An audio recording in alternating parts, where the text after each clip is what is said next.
are too. Let's play some football.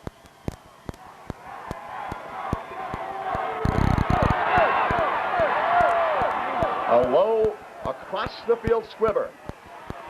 Picked up at the 24 by number 27, Dave Evans. Tyrone gang tackling, and we're underway. Kornaski brings them out. Watch for Veach. First carry. Tries to find a hole, but nothing doing. The Tyrone defense is there to close the gap quickly.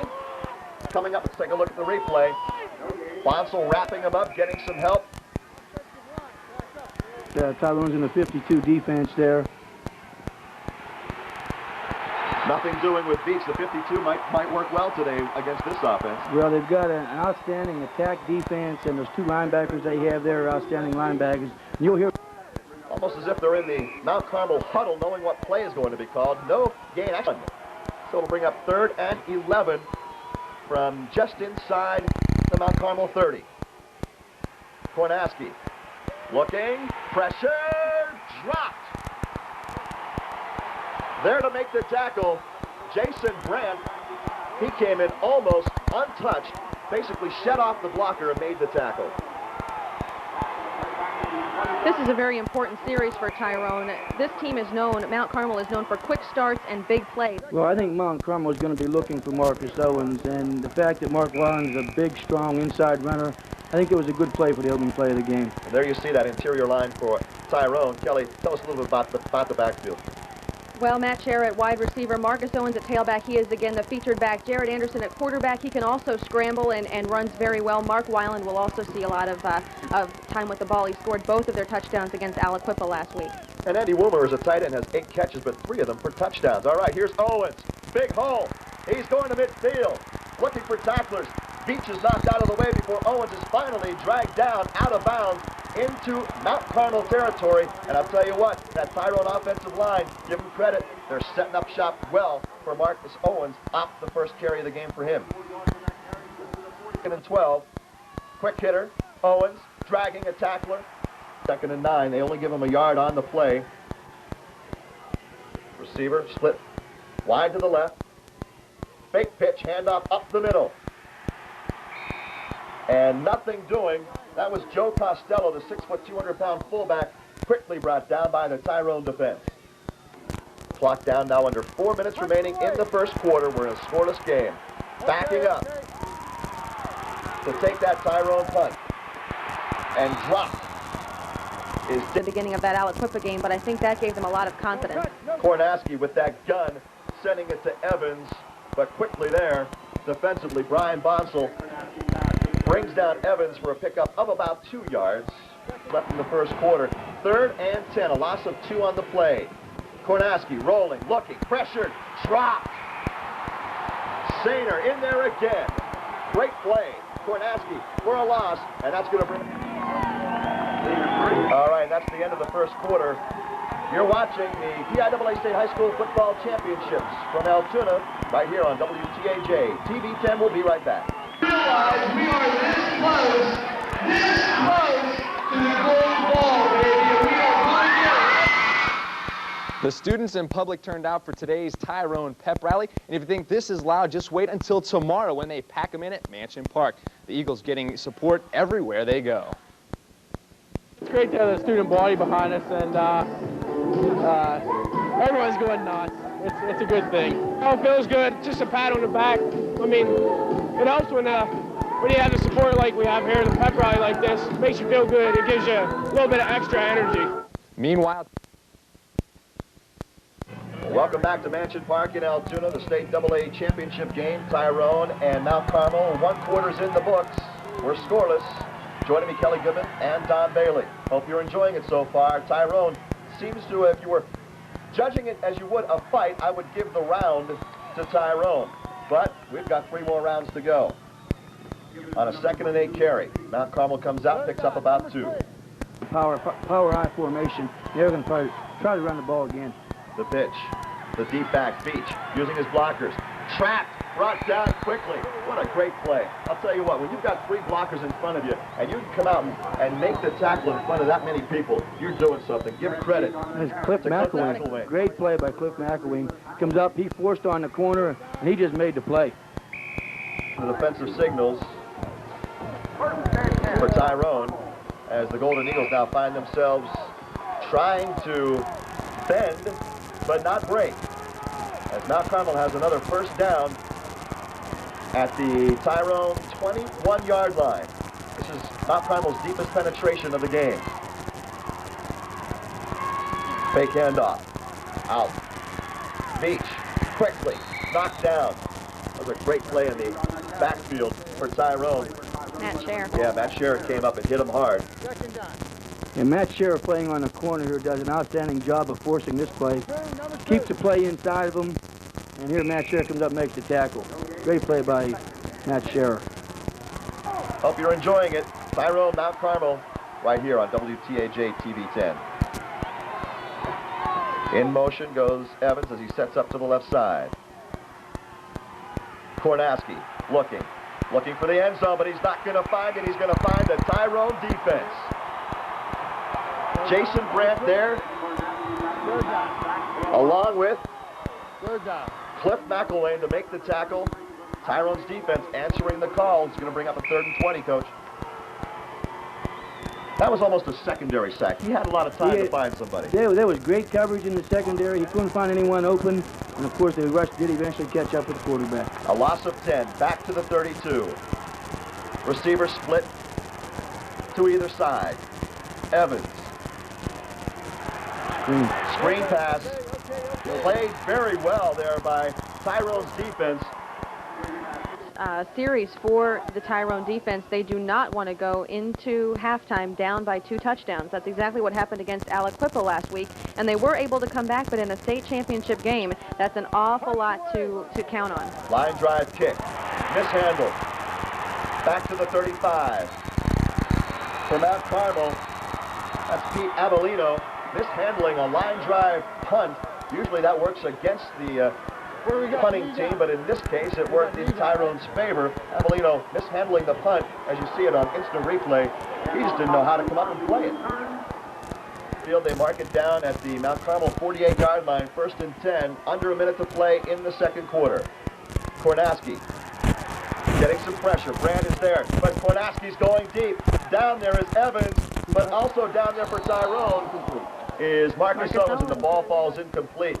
That was a close call because Evans almost came down with that one. Marcus Owens also came down with that too, I think. Let's take a look at it on instant replay, Coach.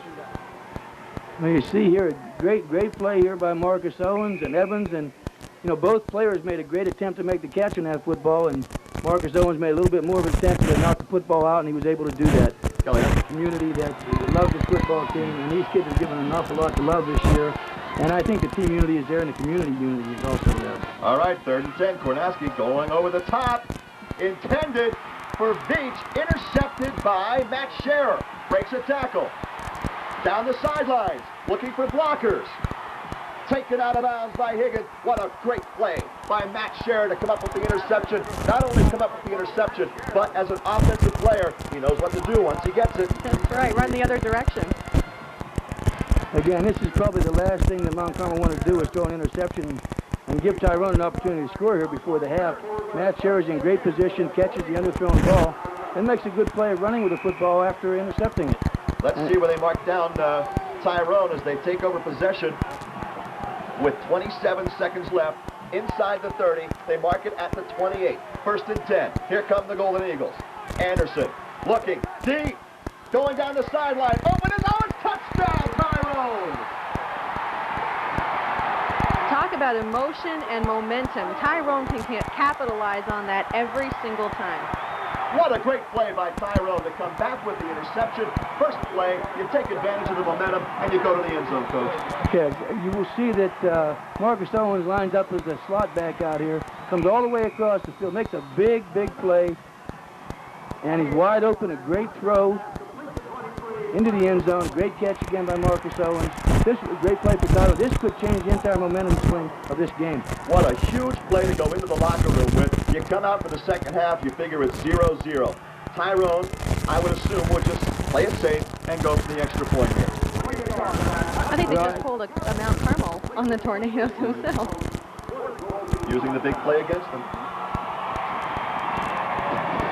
Tyrone's huddling. Is there some discussion going on here about a possible two-point play? No, I think Tyrone will kick. All right.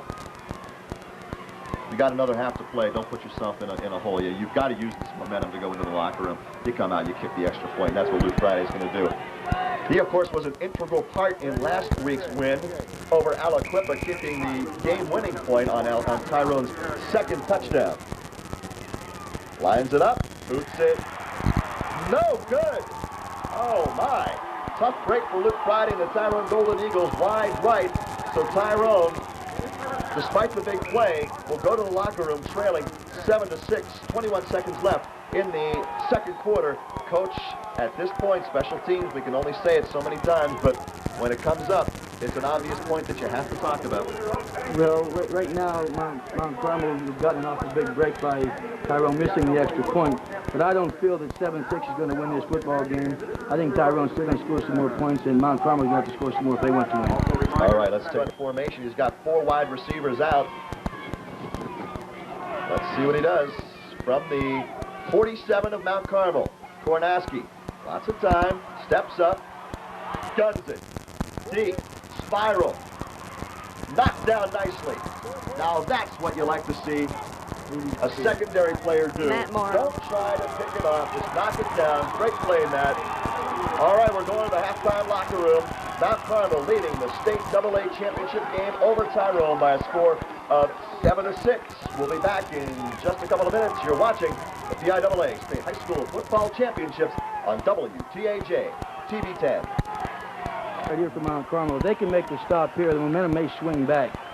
But if Tyrone makes the first down, it's a big play here. And the Golden Eagles answer with a big play of their own. Over the middle to Woomer. That was a nice play. They set up the play action with the run a couple of times. And that is a true play action. Right, they faked it, a fullback here to the left side, turn around. They had this tight end split out a little bit and hit him on a quick slant route. Great call by Coach Franco. Pressure and the shovel pass. Smelled out perfectly. Play. Beach dropped for a loss of 2. Great play by the Tyrone defense. Let's take a look at it, Kelly. Brett Beach is another one of those players that John Franco has so much respect for, his speed, and again we said that he can not only run the ball, but he can also catch it, but he met his match right there on the Tyrone line. 10, clock running under a minute left in the quarter. The reverse. And it's given to number 30 for Tyrone. That's Jeremy LaRosa. Kelly, I'll give you credit. You said he was going to be a key player in this game before we started the broadcast, and right there, he's an important player on that play. Well, he's one of those players who can jump up and surprise you, as Coach said before the game. He had an interception to seal the Wilmington victory at Sharon. He also had a fumble recovery and a touchdown catch against Forest Hills, and he's someone that you don't really key on. He's not a Matt Scher or a Marcus Owens, but he can really do some damage. All right, another big play, 3rd and 1 from the 46. Power formation. I'd say they're probably going to go to the right here, Coach. Owens. Great play to avoid the tackler in the backfield. Picks up first down yardage and on 32-yard line. The Golden Eagles have to stop them here. Need to get a turnover. Something good has to happen for the Golden Eagles.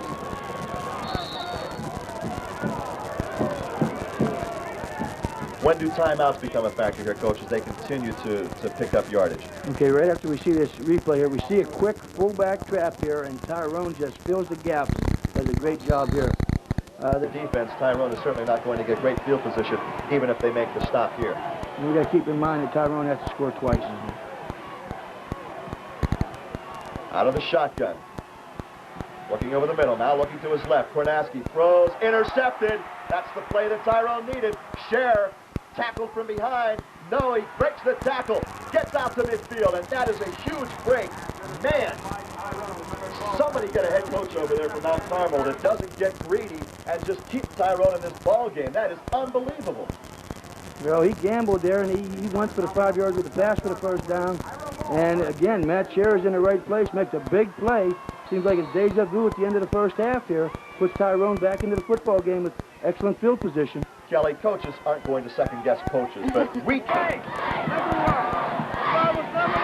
Now, Carmel has been here before. The Golden Eagles here for the first time, but you get the impression that we could see Tyrone here again. This is an up-and-coming program in the state, one that in this area has made a name for itself. Looking to make a name for itself right here on 3rd and 23. Long pass intended for Marcus Owens. Can't bring it in. Montgomery there defensively. A nice pass by Jared Anderson, but Owens just couldn't bring it in. The ball was in goal now for the Red Tornadoes. I don't see too many heads hanging over there, and that's a good sign. Well, Tyrone has an awful lot to be proud of. You're playing Mount Carmel, who has one of the storied football traditions in the state of Pennsylvania. They've won more football games than anyone. And all week long, that's what Tyrone fans were telling this team, that yes, we'd love for you to win a state championship, but it's just as important that you just got here, the first Blair County team to ever play in a state championship at Mansion Park. And that community is so proud of this football team and proud of themselves for having been here through 14 weeks of football. And you just can't say enough about the Golden Eagles, regardless of the score on the scoreboard. Second, you take a look at Luke Friday. Head still up, but obviously disappointed about the outcome of the game. Certainly can't be disappointed about the way this season has gone, the way his career has gone.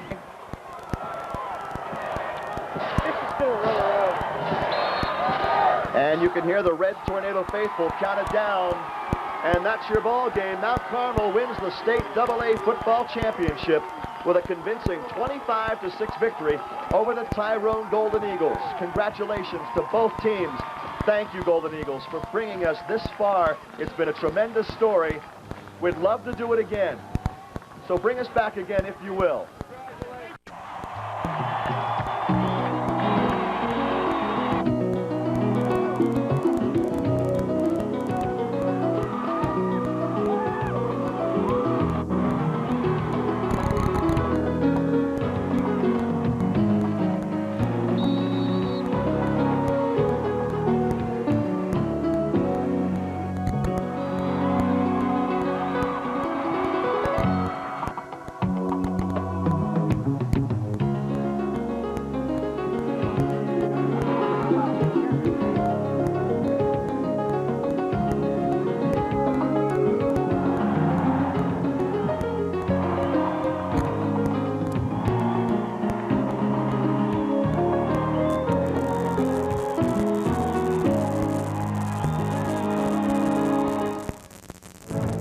Today's PIAA State Championship game is brought to you by Altoona Hospital, Nelson Chevrolet.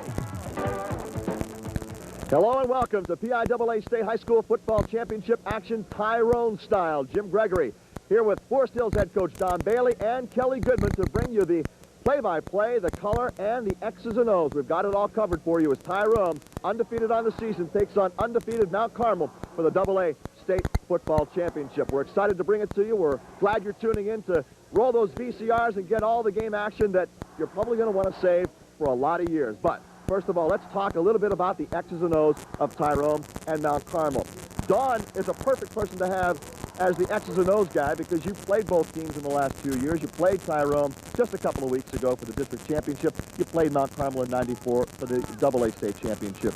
Give us an idea of what we can expect from both teams. Well, both of these teams seem to mirror each other an awful lot.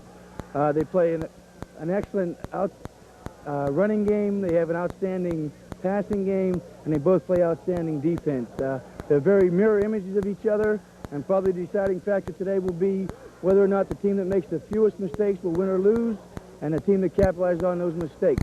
And the kicking game could be a big factor in today's game. And defense always wins your championship. Absolutely. As the slogan goes, offense wins games, defense wins championships. All right, Coach Bailey. Kelly, this has been a terrific ride for all of us in Blair County to be able to follow this Tyrone football team. They got so close to it last year. Now that they're back, they are not just happy to be here, I don't think.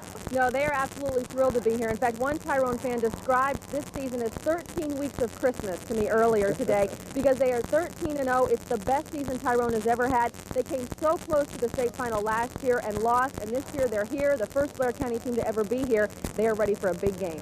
It's been one long week of Christmas celebration, but it's also been really a lot of fun to follow this team from the community standpoint and what they've done this week. It's just been one day of celebration after another. That's true. The team has tried to be very focused during the week and prepare for the state championship, but the community has really taken every single day during the week to not only wish them well for the state game, but to congratulate them on everything that they have done throughout the year. And of course, the pep rally was a perfect example of that yesterday. I swear there were thousands of people in that gym screaming, "Team Toughness Tyrone, ready for this game." All right, Kelly, Don, I think we've set the table for this one. It's the state AA championship. Tyrone and Mount Carmel will have it for you when we come right back.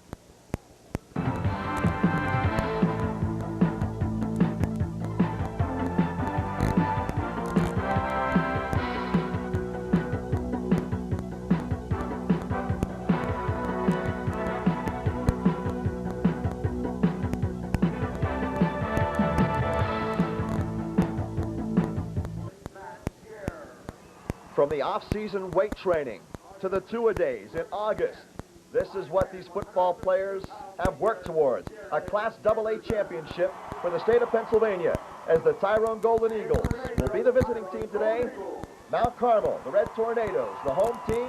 It's the AA championship. We're just about set for the kickoff. Joining me again, Kelly Goodman and Don Bailey, the head coach at Forest Hills. And the teams have been introduced. There you see the weather forecast for today. Winds out of the southeast should not be a factor. Temperature about 35 degrees as we take a look at the fans bundled up for this one. But this is actually better weather than I've seen for a championship game here in Altoona in a long time. So the PIAA should be taking note. Altoona has good weather for the championship games this year. There you see the Red Tornadoes, the defense being introduced as we speak. We'll take a look at the starting lineups as we get set for the kickoff. Don Bailey, first of all, when you get to this championship game, is there a chance that with all the butterflies, all the pressure, that you can sometimes overcoach? Well, in the past, and based on my experiences, that's certainly a case that can happen. We have found, though, that you start to put things in that you want to try and fool the other team with, but when you get through the practice week, you find out that the things that have worked for you during the course of the season are the things that you want to use. So you want to use the things that work for you, and you keep going with those things because that's what brought you to this point in the season. All right, we're getting set for the national anthem here in just a bit as well. Kelly, you take a look in those stands, and it's just unbelievable. 17 busloads of fans from Mount Carmel made this trip. I was a little surprised. And there you see the crowd on the home side, the visitor side, I can tell you, is filled as well. We could see a record attendance here. Yes, and I talked to Cheryl Ebelsol of the Allegheny Mountains Convention and Visitors Bureau right before the game. She said that in 5 years of hosting the championships here, they have never seen the stands this full for a state championship game. They certainly do expect to top that attendance mark that was set 2 years ago when Forest Hills faced Mount Carmel again in the state championship 1994. So far through two championship games, it's East 1, West 1, Farrell winning the single A from the west, Berwick winning the triple A from the east. Later on, it's going to be Woodland Hills and Downingtown for the Quad A State Championship. I can tell you, by the way, that the throngs of media that are here are filling up that press box right there. Altoona is a favorite place for those folks to come this weekend for the PIAA State Football Championships. Let's talk a little bit about the captains for Tyrone, Kelly. Coach Franco has 5 or 6 of them. Their leadership has been integral in getting them this far. Jared Anderson being one of the true leaders on this football team. He really is. He's a leader on the field. He's a 3-year starter at quarterback. He's also a very emotional leader on this team. He's a very positive player, and he leads very much vocally and also by example. A very positive player on the field. Also, Marcus Owens is another captain who is the featured running back for this offense. He has put up remarkable numbers this year. 28 touchdowns and 1 2-point conversion, 170 points total, and you will expect to see him running the ball an awful lot. He's not the biggest back on the field, but he's certainly one of the most gutsy, I'm sure. When you tackle him at the top, his feet just keep on going, and he always picks up an extra yard or two. Other captains, Luke Friday, who kicked the game winner last week against Aliquippa. All right. Let's pause and take in our national anthem.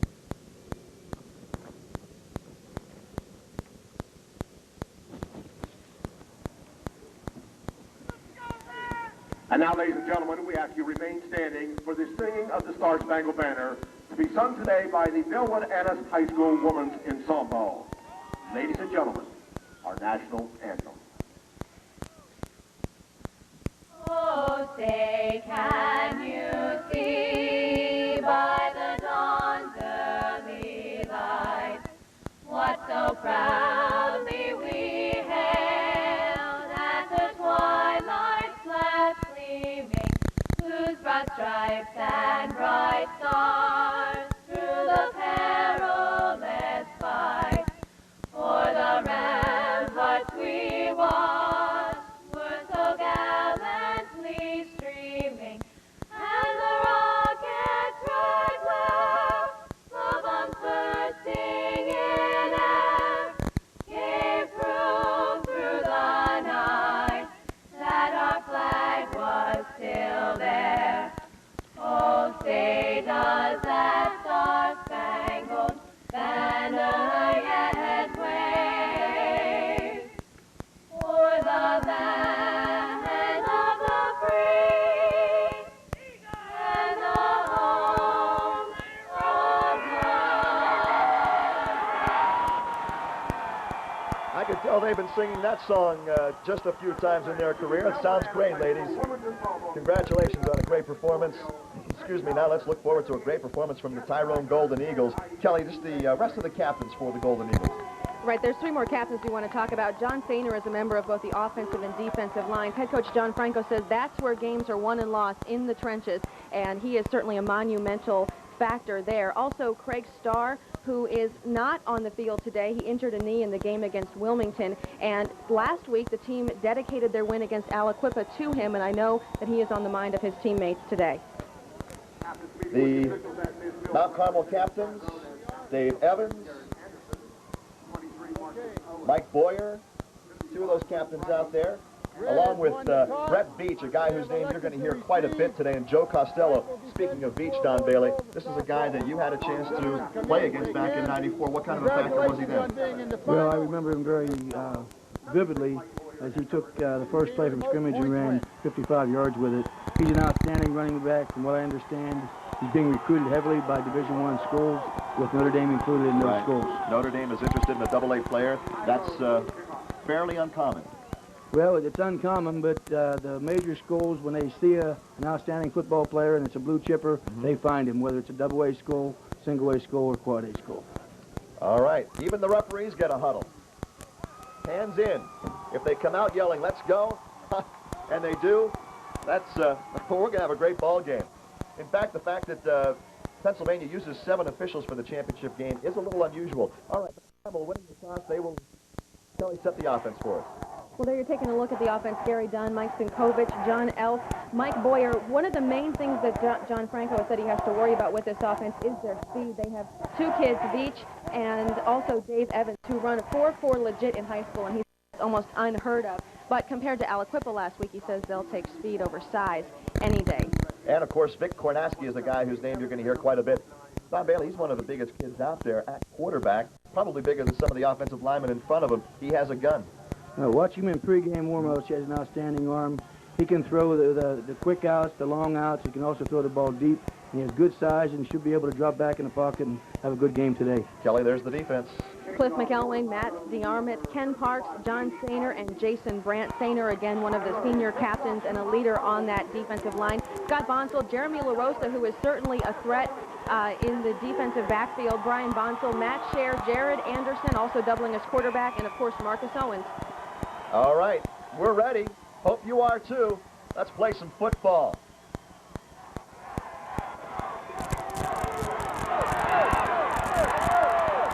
A low, across-the-field squibber. Picked up at the 24 by number 27, Dave Evans. Tyrone gang tackling, and we're underway. Mount Carmel taking over with a 1st and 10. They spot the ball at the 30-yard line. Tyrone's defense this season, 4 shutouts, 3 other games they allowed just 1 touchdown. They have not allowed more than 2 all season. Let's see what they can do against this Mount Carmel offense. Kornaski brings them out. Watch for Veach. First carry. Tries to find a hole, but nothing doing. The Tyrone defense is there to close the gap quickly. Coming up from the bottom of the pile for Tyrone. Brian Bonsell, let's take a look at the replay. Bonsell wrapping him up, getting some help. Matt DeArmond there as well. No gain. And that's the way you want to start out a game, Coach. Give him second and long. You see Tyrone's in the 52 defense there. Nothing doing with Veach. The 52 might work well today against this offense. Well, they've got an outstanding attack defense, and those two linebackers they have there are outstanding linebackers. You'll hear Bonsell's name an awful lot today. Let's take a look at another replay. Tyrone, almost as if they're in the Mount Carmel huddle, knowing what play is going to be called. No gain, actually a loss of 1. So it'll bring up 3rd and 11 from just inside the Mount Carmel 30. Kornaski looking, pressure, dropped. There to make the tackle, Jason Brandt. He came in almost untouched, basically shut off the blocker and made the tackle. This is a very important series for Tyrone. This team is known, Mount Carmel is known for quick starts and big plays, and they wanted to get on the board in this first possession. In punt formation, almost blocked. Nice kick downfield. Owens is going to let it go. Inside the 40. And that's where Tyrone's going to set up shop. 1st and 10, their first possession of the ball game. We'll get a chance to set that Tyrone offense for you. All the names should be very familiar. There you get a chance to kind of get a flavor of the atmosphere here at Mansion Park. This is what makes Mansion Park so attractive for a state football championship game. You put this kind of crowd in a bigger stadium and you just don't get the same kind of atmosphere. But here comes Tyrone. 1st and 10 from their own 35. They like to set up with a run-off tackle. Let's see what they do here.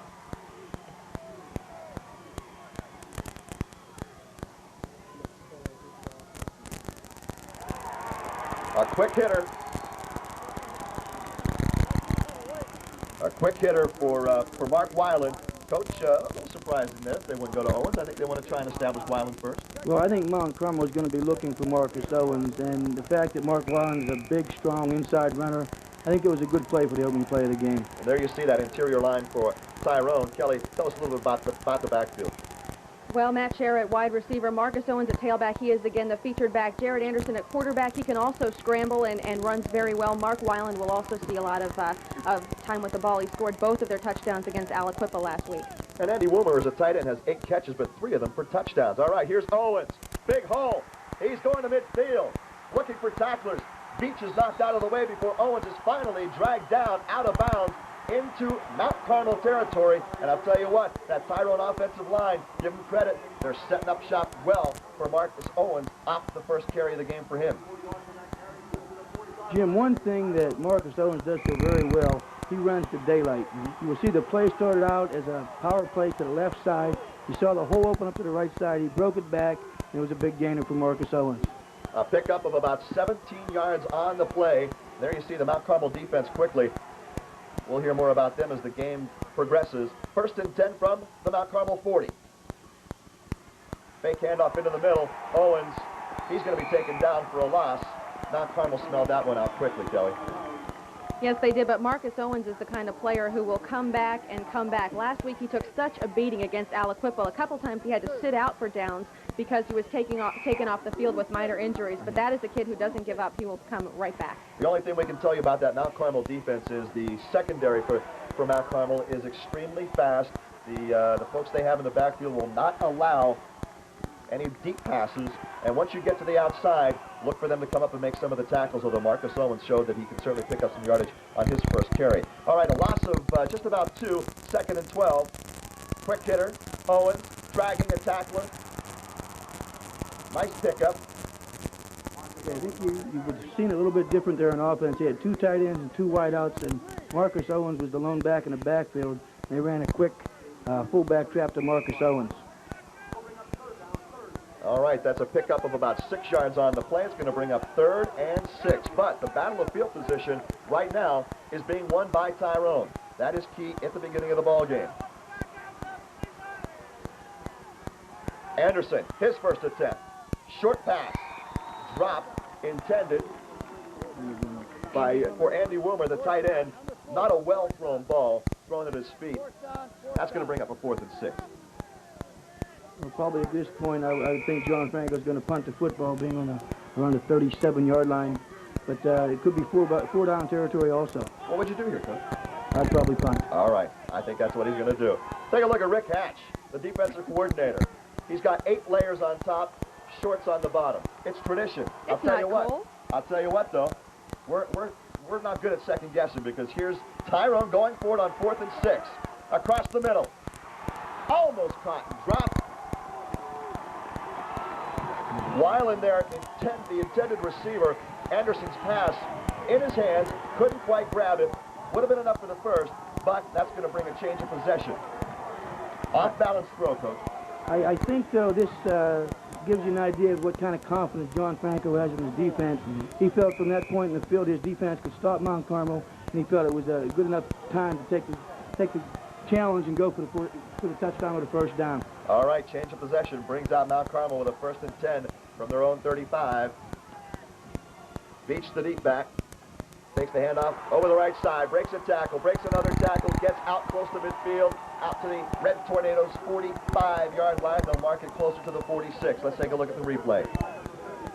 Okay, what you see here is you see a counter trap where the left guard pulled out and trapped the right end. The tailback gave you some motion like he was going to go to the left and came off the right side. Good play from Mount Carmel. And a very good play. A pickup of 9 yards brings up 2nd and 1.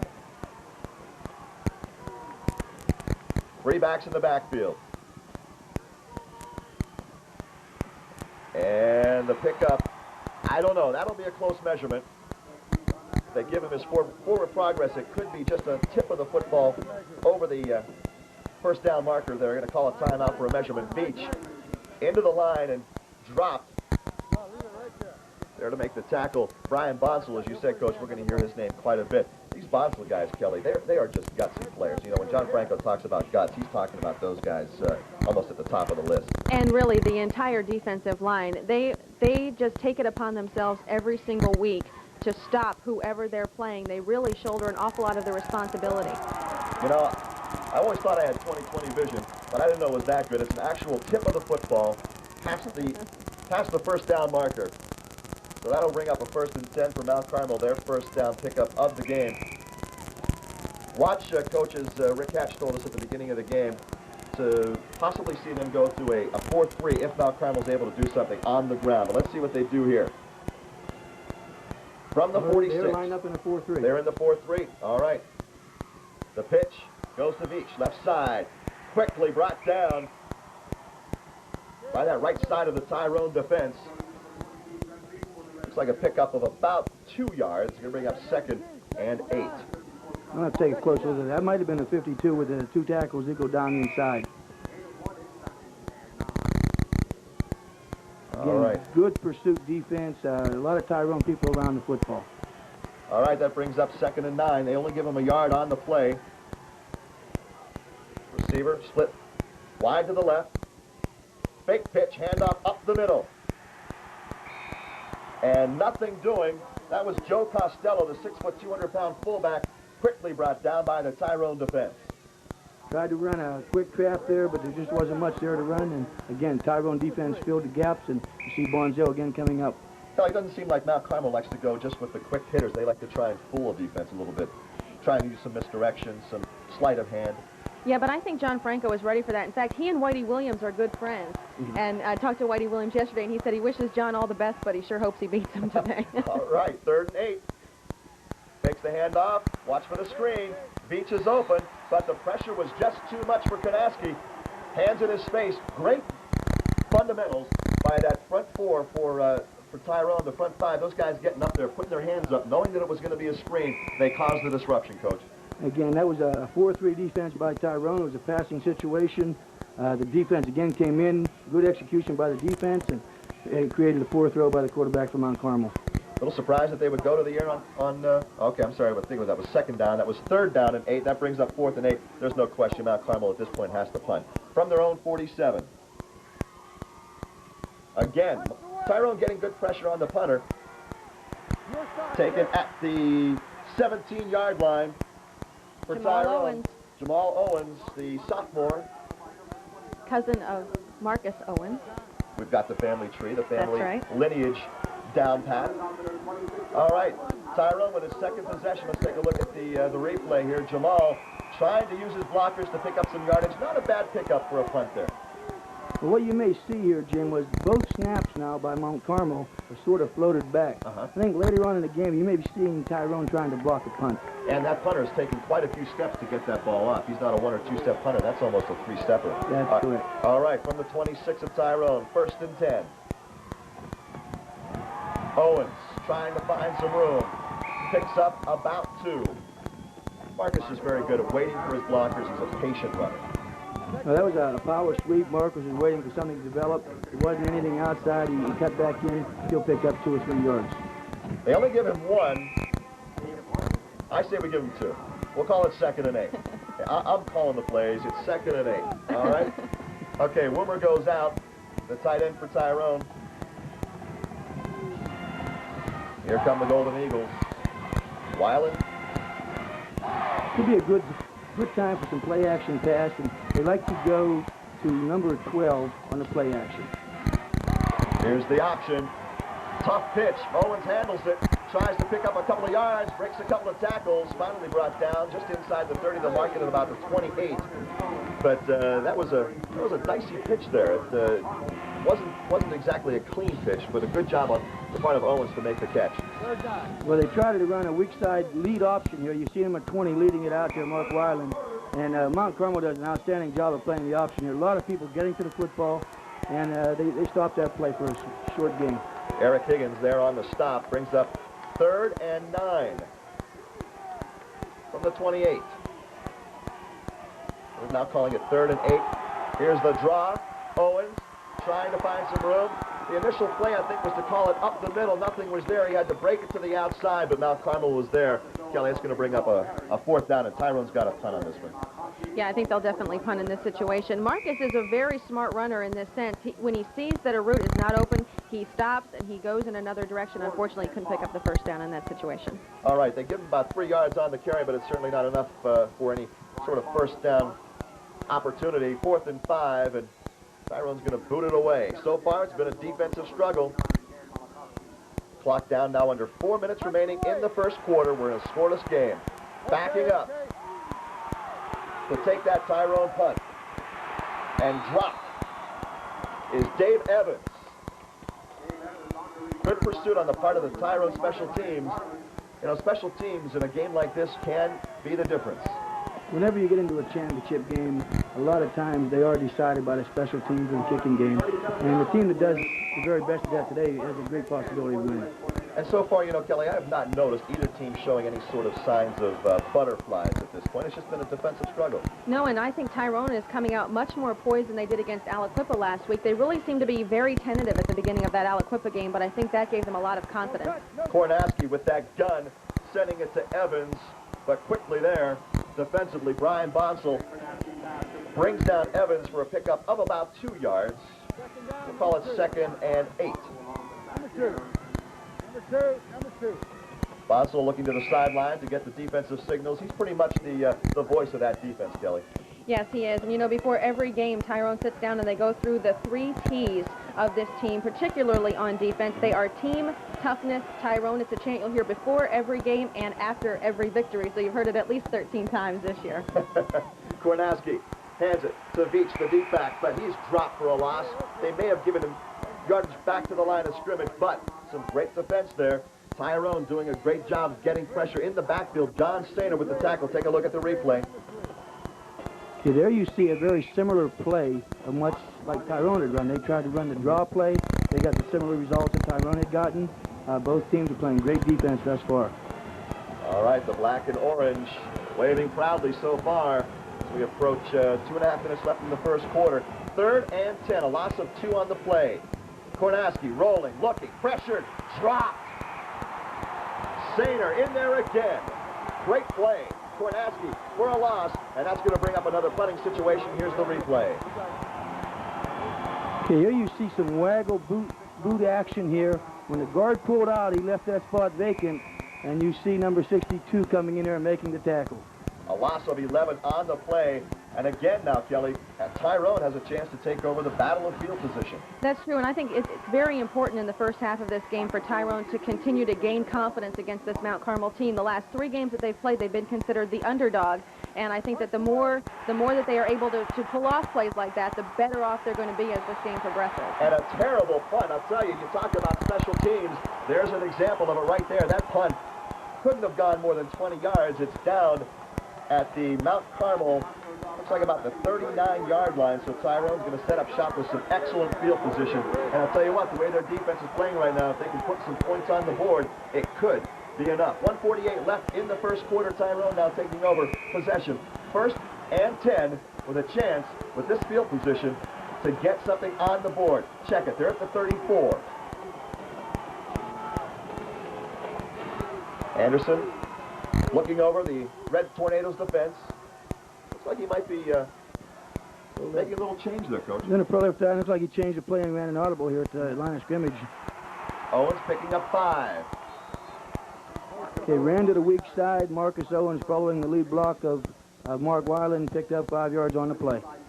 How often do you see a kid like Jared Anderson noticing something at this level to be able to option and change the call at the line of scrimmage? You know, Jared's a 3-year starter, and I'm sure Coach Frank has an awful lot of confidence in him changing the plays, and he gives him that, you know, audible to call if he sees something out there in the field. All right, brings up 2nd and 5 from the Mount Carmel 29, and again, it looks like, excuse me, that Anderson sees something in that defense that he's going to change up the call. Doesn't work, though. Weiland met immediately at the line of scrimmage. May have gotten back to the original line of scrimmage at the 29, but that was some nice defense there by Joe Cicatano. We're not going to pronounce that one that often today, Kelly. We'll give it one Joe Cicatano, and that's going to be it. No gain on the play. 3rd and 5. Big play for Tyrone when you get down this deep.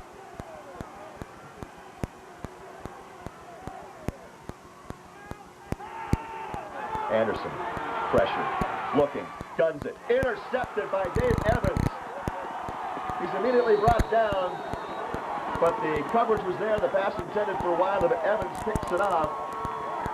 I don't know that, didn't look like Weiland was all that open there, Coach. Let's take a look at the replay. Well, this is a play-action pass where he likes to go to Mark Weiland out of the backfield. He's looking for Mark Weiland all the way here, and I think Mount Carmel picked that up also.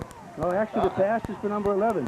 Andy Wilmer was the intended receiver. Weiland finally comes in and brings down Evans for the stop. But Mount Carmel takes over, and that's our first turnover of the game. They are always crucial in a state championship. 1st and 10. Beach, big opening. Tries to get it to the outside. Down the sidelines.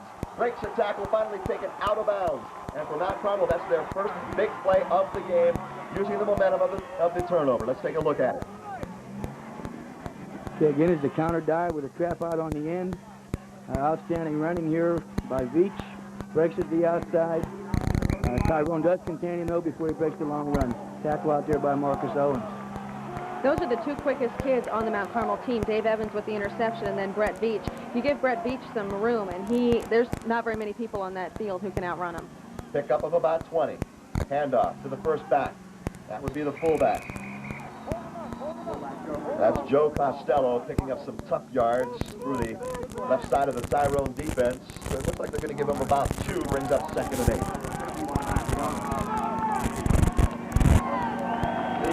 All right, that's the end of the first quarter. You're watching the PIAA State High School Football Championships from Altoona right here on WTAJ. TV10 will be right back. Welcome back to Mansion Park in Altoona, the State AA Championship game. Tyrone and Mount Carmel, 1 quarter's in the books. We're scoreless. Joining me, Kelly Goodman and Don Bailey. Hope you're enjoying it so far. Tyrone seems to, if you were judging it as you would a fight, I would give the round to Tyrone. But we've got 3 more rounds to go. on a 2nd and 8 carry. Now Carmel comes out and picks up about 2. I got number 3, third down, third down. So what we see here is a power play off tackle. Again, the Tyrone defense is strong, and they only pick up approximately 2 yards on the play. Do you think Mount Carmel has discovered that the power run is not going to be all that successful so far? I think Mount Carmel is going to have to throw the ball a little bit more often and probably throw on first down. All right. Here you see it's 3rd and 3, and they're in a power I formation. They're going to probably try to run the ball again. The pitch, the deep back, Beach, using his blockers. Trap, brought down quickly. What a great play. I'll tell you what, when you've got 3 blockers in front of you, and you can come out and make the tackle in front of that many people, you're doing something. Give credit. It's Cliff McElwain. Great play by Cliff McElwain. Comes up, he forced on the corner, and he just made the play. He shed a blocker, and it just wasn't very good blocking on the part of Mount Carmel at the point of attack, so now that forces a 4th and 6. Let's see what this punt does. It's just been an adventure every time they put the ball. Now they've been gaining a lot of field position by the roll of punts, and Tyrone not catching it. Tyrone's going to have to catch the football in those punts. Yeah, Marcus has got to come up and make that play. They just picked up at least 25 yards by that ball rolling, and that's going to happen on an artificial surface. Marcus has got to come up and make that play. All right, Tyrone will take over with their first possession of the 2nd quarter. We're scoreless, and the Golden Eagles now, with their backs to the goal line, face a difficult situation here. Let's see what Mount Carmel's defense can do in this situation. This is where you want to keep Tyrone from getting a first down. You want them 3 and out right now.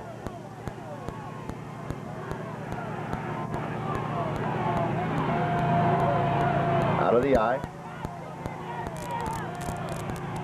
Owens, your deep back. The handoff goes to Marcus. Brought down immediately, a loss of 2. There to make the stop, number 83. That's Eric Higgins. He's been playing well for Mount Carmel. He's made quite a few tackles already today. Okay, that was Tyrone's power play off tackle. Mount Carmel answered the same way that Tyrone had. They're stopping the power play, and we're seeing a great defensive struggle so far. And that's the potential for disaster when you get down this far. You don't want a turnover at this point. It's probably going to be free running plays if Tyrone can't do something to pick up some first down yardage here. Anderson, option. Looked like it may have been a broken play. Picks up some nice yards out near the 20-yard line. Gang tackle down at his own 19-yard line. Kelly, that looked a little bit like a broken play. Do you think that was a set play? That is a set play. You think? Okay. That is a set play. They run an option fake one way. The quarterback keeps the ball, reverses out, and they trap the end. They've had an awful lot of success with that play all season long. That's a great play for Tyrone. All right. Look for it later in the game.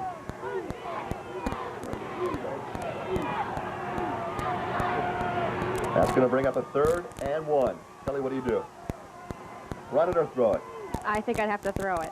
All right. No, I'd run it. Okay.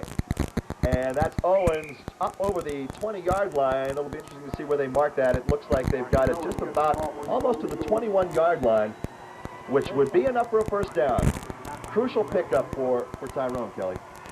Yes, and I'm kind of surprised that they're not going with Mark Weiland a little bit more, especially in this short yardage situation. Last week he had 2 touchdowns from the 1-yard line, but Marcus Owens was really the workhorse on those touchdown drives. He got them all the way down there. All right, Tyrone sending twins to the left, out of the eye. Anderson hands to the deep back. That's Owens. Not a lot, maybe a yard. Okay, let him go, let him go. 2nd and 9. At what point in the field, Coach Bailey, do you think that John Franco decides it's safe to maybe put the ball in the air? Well, I'll tell you what, I'm a little surprised that John didn't put it in the air there. He's sometimes a riverboat gambler, and I've seen him put the ball in the air at that point in the field, and I actually look for some kind of play action here, him booting out to the left and throwing to the twin side. And he'll be looking for number 12 when he does that. Does that earlier interception maybe give him cause for maybe keeping the ball on the ground? Well, when you're playing in a state championship game, sometimes you do tend to be a little bit conservative, and you don't want to make any mistakes that will beat you. All right, brings up a 2nd and 9 from the 22. Owens in motion. Anderson, draw play. Weiland picks up some good yardage. Tripped up just past the line of scrimmage, but keeps his balance. Picks up about 5 yards. Let's take a look at it on the replay. Kelly, looks like he got tripped up and put his head down. Well, I think that all of the Tyrone runners will do that. If they look like they're going to get tackled, they lean forward and try to pick up that extra yard or two. Mark Weiland is only a junior, and he's expected to be the featured back next year, along with Jamal Owens. They give him 5 on the play. It's going to bring up 3rd and 5. Anderson with receivers to either side. Quick look. Nothing there. Going deep. Overthrown. And that was intended for Matt Scherer. Looked like Scherer was supposed to run a quick out, but the defense was there, and Scherer tried to turn it upfield, Coach. Right. Whenever he runs the quick out, he has the option. There's nothing there to turn it up and try to get up the field and make the safety come over and cover you. Just has to be a perfect throw, though, and it didn't happen on that play. Well, give credit to Jared Anderson for throwing it only in a place where his receiver was going to make the catch. There was no chance for an interception. All right, that's going to bring up another punting situation for Tyrone. 7:19 left in the first half. And Mount Carmel's going to get another crack at this one with some good field position. Ball hits down at the 42, takes a Tyrone roll inside the Mount Carmel 35. And I'll tell you, on a windy day, that'll work for you. They'll mark it down at the 34. 1st and 10 for Mount Carmel. You know, there is overtime in high school football. At this rate, I think it might be an option, Kelly. It very well may be. These two teams are so similar offensively and defensively. It could end up being a defensive battle down to the very last down. That's one of the things, Coach Bailey, that you talked about before we got into this game, that they mirror each other, both featuring the same kind of running attack, the same kind of defense, and they probably feel like they're facing their practice squad out there, not just the opponent. Well, thus far, both teams have been playing outstanding defense. Here's something different. Kornaski out of the shotgun. Looking, plenty of time, guns it, and it is caught. Had to wait for the official to come in and make the official ruling, but that was a gun out there to number 83, Eric Higgins. Nice pickup. Okay, I think you will see that Mount Carmel feels that they're not going to be able to consistently run the football, so now they're going to have to try to throw it occasionally to loosen Tyrone up a little bit. Showing respect for the Tyrone pressure that they've been able to get on Kornaski so far. Very nice effort on the part of Higgins there to get down and make that catch. Okay, Kornaski's back under center for a 2nd and 3. Nice move. Beach to midfield. He's got a blocker. Anderson there trying to make the tackle, finally brought down from behind. And number 54 for Tyrone there to make the tackle. We don't have a number for him, but Scott Bonsell there to make the tackle. I'll tell you, Beach just zigged and zagged his way through, used his blockers well. That's another big play. Mount Carmel, a team of big plays, Kelly. And you can see if you don't get in front of him, you're going to have some problems. Once you get behind him trying to catch him, he's going to outspeed you. All right, Tyrone coach John Franco coming out onto the field. We have a timeout on the field with Mount Carmel looking at a 1st and 10 from the 32. You're watching the PIAA State High School Football Championships on TV 10. Championship game tonight at 11:30. Welcome back, Jim Gregory, Kelly Goodman, and Don Bailey. AA State Championship game, Tyrone and Mount Carmel. Tyrone calling its first time out of the game because of this very play, Coach. Well, this was, again, a counter trap play, and Veach from Mount Carmel makes a great move inside, then goes back outside. And this is just great pursuit, though, from Tyrone from keeping this play from going all the way. As stated earlier, Veach has outstanding speed as he runs a 4.440. That's great hustle by Tyrone to keep that play from going all the way. A couple of words of wisdom from Coach Franco now for the Tyrone defense. Let's see what they can do. 1st and 10. Mount Carmel setting up at the 32. Power I breaks up as Evans goes to the right. The quick pitch. And just as you said, Coach, Joe Costello now with the quick hitter. What they've been able to do is kind of set up Tyrone's defense with that passing game now, and now Tyrone doesn't exactly know what to look for. They're back on their heels a bit. Right, well, here you see a quick pitch to 41, the fullback. This is really a deceiving play because this wasn't the wide halfback on that play. This is the fullback. And I think they were looking for Veach to get that quick pitch. A running clock approaching 5.5 left before the half. 2nd and 4 with the pickup of 6. Handoff, Veach, spin move. Breaks a tackle, picks up some nice yards. Kelly, he just keeps his feet moving.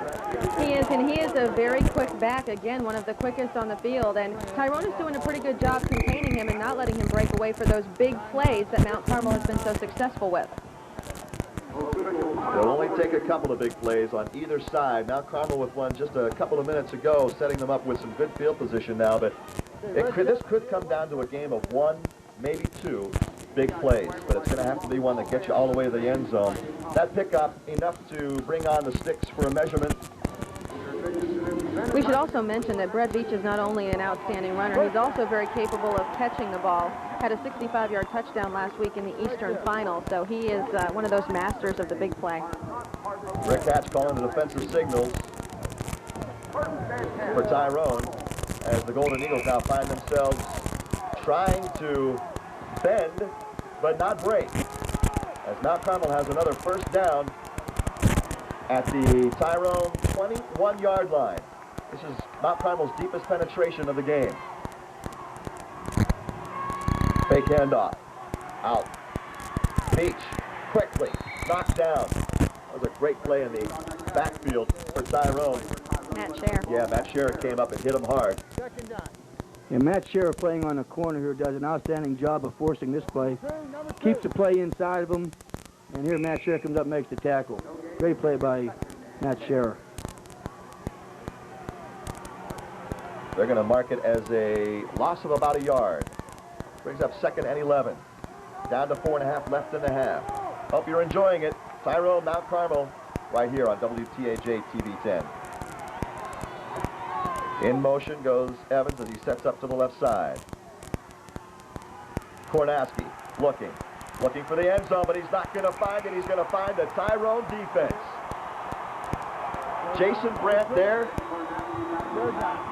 along with Cliff McElwain to make the tackle. Tyrone's defense answering the call. It's going to bring up a 3rd and 20, Coach. That was almost a secondary sack. He had a lot of time to find somebody. There was great coverage in the secondary. He couldn't find anyone open. And, of course, the rush did eventually catch up with the quarterback. A loss of 10. Back to the 32. Receiver split to either side. Evans. Screen pass. Played very well there by Tyrone's defense. I'll tell you, that was not a well-executed screen pass on what was a very big play for Mount Carmel, a 3rd and 20, Kelly. No, it wasn't. I don't think Tyrone fans are going to know what to do if this game is tied at halftime, and they don't have to sit through halftime biting their nails. I'll tell you, Tyrone was quickly in there. Ken Parks in the face of Kornaski, and we have another timeout on the field. No indication as to which team called the timeout. This may actually be an official's timeout. Rick Hatch coming out this time. John Franco the last time coming out to talk to the defense. Why does Rick come out this time, Coach? Well, I think Rick calls most of the defensive signals, and probably Rick's out this time because he is the defensive coordinator. But John felt probably with the momentum changing the way it did last time and the big play, he wanted to come out and talk to the team himself. All right, this is an interesting call for Mount Carmel. Pretty much the same position that Tyrone was in on a 4th down call in the first quarter rather than punt. Because of the field position, they rather go for the first down, but at least Tyrone had a chance. They weren't facing a 4th and 20, but it looks like Mount Carmel is really in no position to punt the ball. You're only going to put it in the end zone. They're going to try and pick up some yards here. Well, I think they're going to probably try to get the first down, if not go for the touchdown. They're not going to punt the football in this area of the field. Kornaski in an interesting formation, out of the shotgun, plenty of time, deep, over the middle, caught, Evans, touchdown. A huge play on 4th and 20 from the 32-yard line, out of shotgun formation. Take a look at it for Mount Carmel. We said Mount Carmel was a big play team, and this is certainly one of those big plays. He just gunned that ball to Evans. He had to thread the needle. Scher there defensively tries to make a shirt tail tackle. Can't do it. Evans falls into the end zone, and we have our first point of the game. The extra point up and good. Mount Carmel using the big play. Goes on top. 7-0. Okay, we have a flag down on the field. Let's wait for the call. Roughing the kicker. Roughing the kicker. That'll be, I assume, declined, yes. They'll keep the points on the board. And now Carmel takes the first lead of the ball game, 7-0. Coach, I'm a little surprised that Tyrone will give up the big play there in that situation.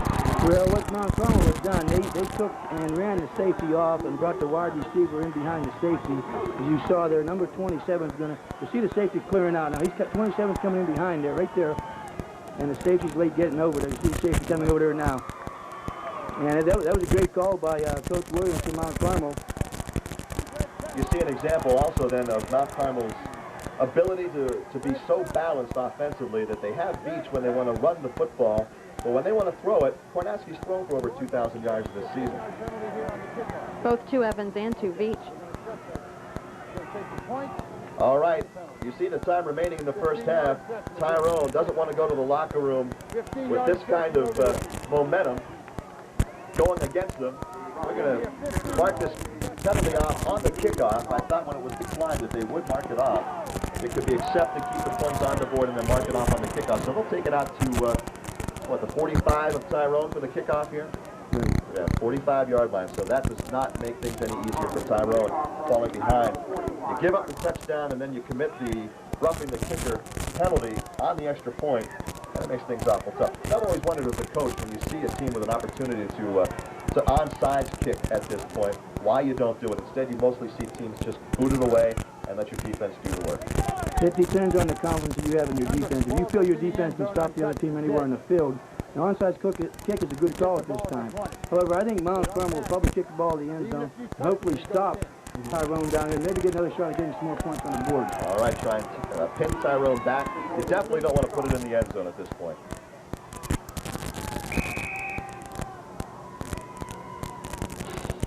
Booted away, and yeah, okay, into the end zone. And that's going to be a touchback automatically for Tyrone, so they'll take over 1st and 10 from their own 20 with 3:28 left.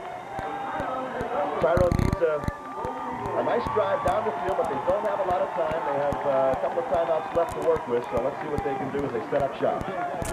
That touchdown might have been just enough to make Tyrone a little bit mad before they go to halftime. They're a very emotional team, and they're a team that sort of rides the wave, and this could be exactly what they need. Coach Bailey, you know what it's like to take on an angry Tyrone team. Yeah, we ran back a kickoff and made them upset, and then they came back and just took it to us the rest of the game. All right, Anderson looking to the air. Thrown to Weiland, but he's quickly brought down. Mount Carmel had that one spelled out from the get-go. Higgins is there to bring him down. Higgins, the defensive end, just read that play from the onset. You will see he just runs out there with a screen back, and he sits and waits till the ball is thrown and reacts. Great play out there by Higgins. Tyrone lucky that ball may not have been picked up. There were just a lot of red jerseys out there. The loss of about a yard is going to bring up 2nd and 11. We're under 3 minutes to play. I think if you see Mount Carmel stopping this play for a little gain, that they'll use one of their timeouts to try to get the football back. An excellent point. All right, Tyrone out of the eye. Our right formation as they go to Owens. Picking his way up over the 20, out to about the 23 before he's brought down by some red jerseys. And the clock is going to continue running. Let's see whether or not Mount Carmel does, as you said, Coach, call the timeout here and try and take advantage of the field position. You see here a power play off tackle again by Marcus Owens. Tyrone now just wants to get a first down or two and now get the football back to Mount Carmel with another chance to put points on the board before the half. And look at how many red jerseys it takes to bring down Marcus Owens. I would think this is a situation here where you go to the air in this situation, Coach, 3rd and 6 this deep with this much time left. I'm not sure if I would, but as I said before, Coach Franco's a riverboat gambler. He may throw the football. Quick out. Almost picked off by Beach. Intended out there for Matt Scherer. A dangerous, dangerous throw. Yeah, John Franco is a gambler. He was looking to win that one with a pair of deuces. I'll tell you, Anderson had some pressure in his face. I don't know that he can saw Beach out there. That brings up a 4th and 6. And with a $1:56 left in the first half, Kelly, Mount Carmel's going to get some good field position here with another chance for some points. That's right, and this is a very important series for the Tyrone defense. They do not want to go into halftime down by 2 touchdowns. That's exactly what happened against Aliquippa last week, and they were able to come back, but in a state championship game, that's an awful lot to count on. Line drive kick, mishandled. Back to the 35. For Mount Carmel, That's Pete Avellino mishandling a line drive punt. Usually that works against the punting team, but in this case it worked in Tyrone's favor. Avellino mishandling the punt, as you see it on instant replay. He just didn't know how to come up and play it. Number 1. Give credit to the Tyrone special teams to get down there quickly and bring him down. There for Tyrone to make the tackle, Ryan Garlick. So with $1:45 left in the first half, Mount Carmel on top by a touchdown, looking for more before we head to halftime intermission. That's Costello in motion. They hand to Beach. Tries to find some running room, can't. That's not gonna result in any yardage. That's back to the line of scrimmage. The clock can. Okay, I'll tell you what. Somebody's calling a timeout. The clock is stopped at a minute 39. Flag on the play. On the red, right. I don't even have to tell you what the penalty was. The nice thing about the state championship game, Motion on the white, decline, second down. the officials are mic'd. Just like the NFL. It is. Right here in Altoona. That's why we love doing these games. Hope you're enjoying it, everybody. Right now, Tyrone fans not enjoying it as much as they would like, trailing 7-0, and the clock continues to run. And Mount Carmel not exactly hustling to try and get these plays off, Coach. I think Mount Carmel might just be satisfied going in with a 7-0 lead, and I don't think they want to do anything that's going to give Tyrone a chance to make an interception or a big play to get back in this game right before the half. Looks that way, but I'll tell you what, Beach can give you a big play whenever you need it as he picks up first down yardage out near midfield. I think he ran into his own man on that play. We'll see it. Let's take a look. Again, here's that counter dive. You see the trapping guard coming out, makes a good block on the end. Again, Beach has the ability to go all the way on any given play. And I think if they get another first down and have a little bit of time on the clock, you may see the football in the air. We said it was out near midfield. They mark it down at the Mount Carmel 48-yard line, 1st and 10, under a minute to play in the second quarter. Kornaski getting some pressure. Brand is there, but Kornaski's going deep. Down there is Evans, but also down there for Tyrone is Marcus Owens, and the ball falls incomplete. That was a close call because Evans almost came down with that one. Marcus Owens also came down with that too, I think. Let's take a look at it on instant replay, Coach. Well, you see here a great play here by Marcus Owens and Evans, and you know both players made a great attempt to make the catch on that football, and Marcus Owens made a little bit more of an attempt to knock the football out, and he was able to do that. Kelly, that was just a battle of two athletes. Marcus Owens, not just an excellent football player, but we're going to talk about him the rest of this school year. Yes, I'm sure we will. He's an outstanding track athlete who's been to the state track finals the last couple of years. We'll be hearing a lot about Marcus Owens. It'll be interesting to see where he decides to play his college football, but right now he's worried about his high school career. Playing his final game as Kornaski fakes the pitch to the left, comes back to the right. He was looking for Sean Jamin, but his pass is overthrown, stopping the clock with 42 seconds left. That's going to bring up 3rd and 10 for Mount Carmel. I'll tell you, if I'm Coach Williams from Mount Carmel at this point, I say, hey, Mr. Veach, let's give you the ball and see what you can do again. Well, I think you might see a draw play here because he's probably a little bit leery about throwing the football and getting it intercepted if it's a short pass. Needs 10 yards for a first down. And a draw play is a pretty safe play at this time. Looking for a draw play from Mount Carmel at this particular time. There's a timeout on the field, and Kelly, we've talked to Coach Hatch about this. The shorts or the hair? Which well, you know, he got the head shaved after winning the district championship. So, Coach Bailey, you were responsible for that. The beard comes off, I understand, if they win the state championship. And that I would like to see. The Tyrone team, the whole team shaved their heads at the beginning of the season, and as it's grown back, you've seen some very interesting little designs coming up on the top of their head, which you don't really notice when you're at practice with them or at a game, but then as soon as they take the helmet off after the game, you're going, what are they thinking? They might have to shave before basketball again. But, Coach, as we get ready for this play, though, quickly, this is just an example of team unity. These guys are all together. They all want to do the same thing. Well, you know, Tyrone has a community that loves the football team, and these kids have given an awful lot to love this year. And I think the team unity is there, and the community unity is also there. All right, 3rd and 10. Kornaski going over the top. Intended for Beach. Intercepted by Matt Scherer. Breaks a tackle. Down the sideline. Looking for blockers. Taken out of bounds by Higgins. What a great play by Matt Sherritt to come up with the interception. Not only come up with the interception, but as an offensive player, he knows what to do once he gets it. That's right, run the other direction. Again, this is probably the last thing that Mount Carmel wanted to do is throw an interception and give Tyrone an opportunity to score here before the half. Matt Sherritt's in great position, catches the underthrown ball, and makes a good play running with the football after intercepting it. Let's see where they mark down Tyrone as they take over possession with 27 seconds left. Inside the 30, they mark it at the 28. First and 10. Here come the Golden Eagles. Anderson looking deep, going down the sideline. Open is Owens, touchdown, Tyrone! Talk about emotion and momentum. Tyrone can capitalize on that every single time. What a great play by Tyrone to come back with the interception. First play, you take advantage of the momentum, and you go to the end zone, Coach. Yeah, you will see that Marcus Owens lines up as a slot back out here, comes all the way across the field, makes a big, big play, and he's wide open, a great throw into the end zone. Great catch again by Marcus Owens. This is a great play for Tyrone. This could change the entire momentum swing of this game. What a huge play to go into the locker room with. You come out for the second half, you figure it's 0-0. Tyrone, I would assume, will just play it safe and go for the extra point here. I think they just pulled a Mount Carmel on the tornado himself. Using the big play against them. Tyrone's huddling. Is there some discussion going on here about a possible two-point play? No, I think Tyrone will kick. All right.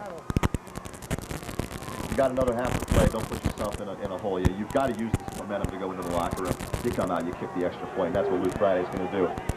He, of course, was an integral part in last week's win over Aliquippa, kicking the game-winning point on Tyrone's second touchdown. Lines it up, boots it. No good. Oh, my. Tough break for Luke Friday and the Tyrone Golden Eagles wide right. So Tyrone, despite the big play, will go to the locker room trailing 7-6, 21 seconds left in the second quarter. Coach, at this point, special teams, we can only say it so many times, but when it comes up, it's an obvious point that you have to talk about. Well, right now, Mount Carmel has gotten off a big break by Tyrone missing the extra point. But I don't feel that 7-6 is going to win this football game. I think Tyrone's still going to score some more points, and Mount Carmel's going to have to score some more if they want to win. All right, let's take a look at the replay here. This is the interception that Mount Carmel certainly wishes it had back because that was just a poorly thrown ball. Now check out the block. That's the advantage of having a lot of two-way players, Kelly, that you have some guys out there that once they turn offense from defense, they know what to do with it. Now here's the touchdown. Tyrone does have a lot of two-way players. Jared Anderson and Matt Sherritt often hook up for touchdowns. Anderson, the quarterback, Sherritt, the receiver. Here the receiver is Marcus Owens for the score. All right. Tyrone lining up to boot it away. We'll no doubt see something of a squib here, I would think. I don't think they'll kick it down the field. They don't want any run back at this point. Give it to one of those big old offensive linemen up front. But it breaks through down to the 18-yard line. That's Beach looking to pick up some yards. Finally brought down. 13 seconds left before the half. Don't go away. We'll be talking just a bit during the halftime. We'll have halftime statistics for you. Beach. It's always tough to pick up that rolling football when you got 11 guys bearing down on you, but he does a nice job. Picks up some good yardage. But I wouldn't think that Mount Carmel would want to come out and try and do anything here other than take a knee, Kelly. No, I don't think so. But, you know, the second half has been Tyrone's in the last 3 weeks, and I think that coming back after halftime, the advantage would have to be with the Golden Eagles. Mount Carmel hasn't trailed very many times and even had close games many times this season. Korneski is too proud to take a knee. He's going to call the quarterback sneak. And what's he do? He picks up about 12, 15 yards before being taken out of bounds by Marcus Owens with 5 seconds left on the clock. Now, Coach Williams is talking to him. I don't know, with that much time left, do you just throw it as far as you can? Well, that's a good idea, but I think with the fact that the last time they threw the interception, he doesn't want to take another chance. But he might just air it out here. Well, he's going back to shotgun formation. He's got 4 wide receivers out. Let's see what he does from the 47 of Mount Carmel. Kornaski, lots of time, steps up, guns it, deep, spiral, knocked down nicely. Now that's what you like to see a secondary player do. Don't try to pick it off, just knock it down. Great play, Matt. All right, we're going to the halftime locker room. Mount Carmel leading the state AA championship game over Tyrone by a score of 7-6. We'll be back in just a couple of minutes. You're watching the TIAA State High School Football Championships on WTAJ TV 10. Some of the first half statistics, and really the numbers bear out how equal these two teams are. As you can see, the rushing game, Mount Carmel has 64 yards, Tyrone has 60. Passing, very few passes have been thrown in the first half. 40 yards for Mount Carmel, 27 for Tyrone. The 27 for Tyrone was a real big one. Turnovers are even, only one penalty in the first half. A defensive struggle thus far. And both of those turnovers would prove to be costly. Both teams are opportunistic, both of them turning them into points on drives. Now, as we said before the game, we felt the team that would make the fewest mistakes would win the football game, and so far we've got a heck of a football game going on, and I still think that's going to happen in the second half. The team that makes the fewest mistakes will win this football game.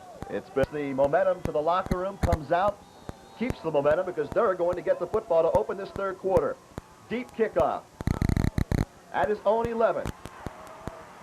Jamal Owens quickly knocked down after a pickup of about 10 yards. There to smack him down, Steve Sinkovich.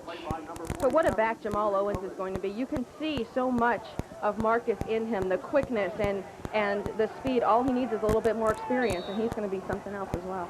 All right, here come the Golden Eagles on the attack. 1st and 10 at their own 24-yard line. Hope you're enjoying it. We're having a great time bringing it to you. Wide receivers, wide to the right, out of the eye. Anderson looking over the defense. Deep handoff, goes to Owens.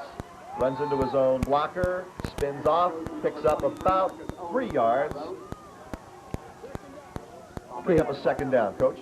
Tyrone came out with a twins right eye formation, ran a power tailback play to the tight end side. They doubled down, kicked the fullback out, and let Marcus Owens pick a place to run. That's going to bring up 2nd and 7. You know, I talked to one of the officials at halftime of this game, too, and I said, what do you think? And he said, boy, you can sure see why both teams are here. Just two exceptional teams and a great game to watch, for the officials even. Fakes the handoff up the middle, gives it to Owens, breaks it outside, trying to get first down yardage, and does. Great balance by Marcus Owens. He saw the first down marker, kept his feet, kept going, picks up what looks to be about 8 yards on the carry, Coach. Okay, I think you're going to see here in the replay, again, the counter trap here, fake to the fullback, come back to the tailback. Again, Marcus sees the opening to the outside, breaks to the outside, and he picks up enough yards for a first down. And Rick Hatch makes a nice stop. 1st and 10 now for Tyrone, out to the Golden Eagles 37. Handoff, goes to Owens, tripped up at the line of scrimmage. Looks like he was tripped over his Mark own man. Weiland, Mark yeah. Weiland stopped at the point of attack there, couldn't get the block, get the defender out of the way. Owens maybe picks up a yard. That's going to bring up 2nd and 9 as we take a look at the Red Tornadoes, backed by a hill of snow here in Tyrone, but the weather has been outstanding all weekend. Nothing compared to the snow they had to shovel off the field last year at about this time. You could barely see the field over the drift. All right, 2nd and 9 for the Golden Eagles. Quick handoff. Weiland, we've not heard from him in a while, as he breaks it over the 40 to about the 43-yard line. Let's see where they mark it, but a nice pickup on 2nd and 9, Coach. Okay, Mark Weiland, big, strong inside runner, takes a quick handoff and picks up 4 or 5 yards. That's going to bring up a 3rd and 5. How crucial is it for a team with the momentum at halftime to come out and try and set and continue the tempo in the second half? Well, this is a big play right here for Mount Carmel. If they can make the stop here, the momentum may swing back. But if Tyrone makes the first down, it's a big play here. And the Golden Eagles answer with a big play of their own. Over the middle to Woomer. That was a nice play. They set up the play action with the run a couple of times. And that is a true play action.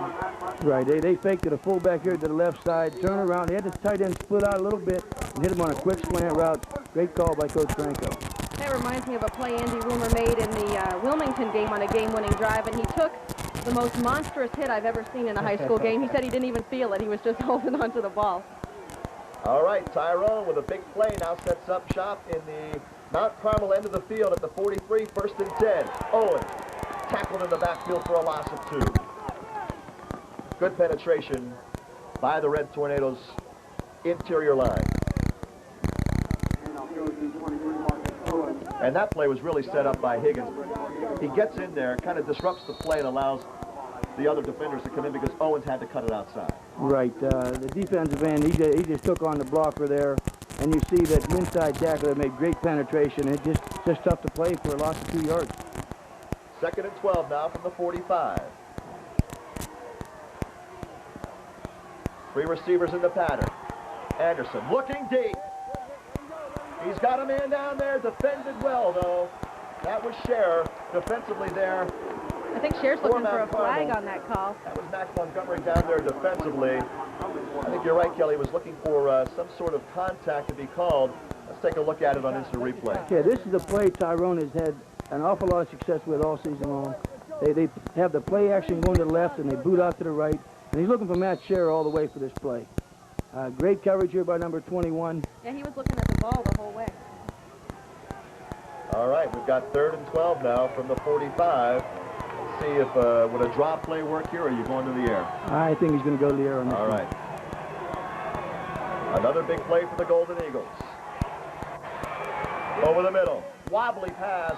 Poorly thrown ball. Anderson was throwing off his back foot there. That pass really had no chance as Scherer was the intended receiver. Looks like he ran into one of his fellow receivers as well, Kelly. Yeah, I think he did, and the pass was a little short. I think he was under some pressure. Yeah, there was some pressure there. Threw off the back foot, and that really affected the flight of the ball. It may have even been tipped at the line of scrimmage.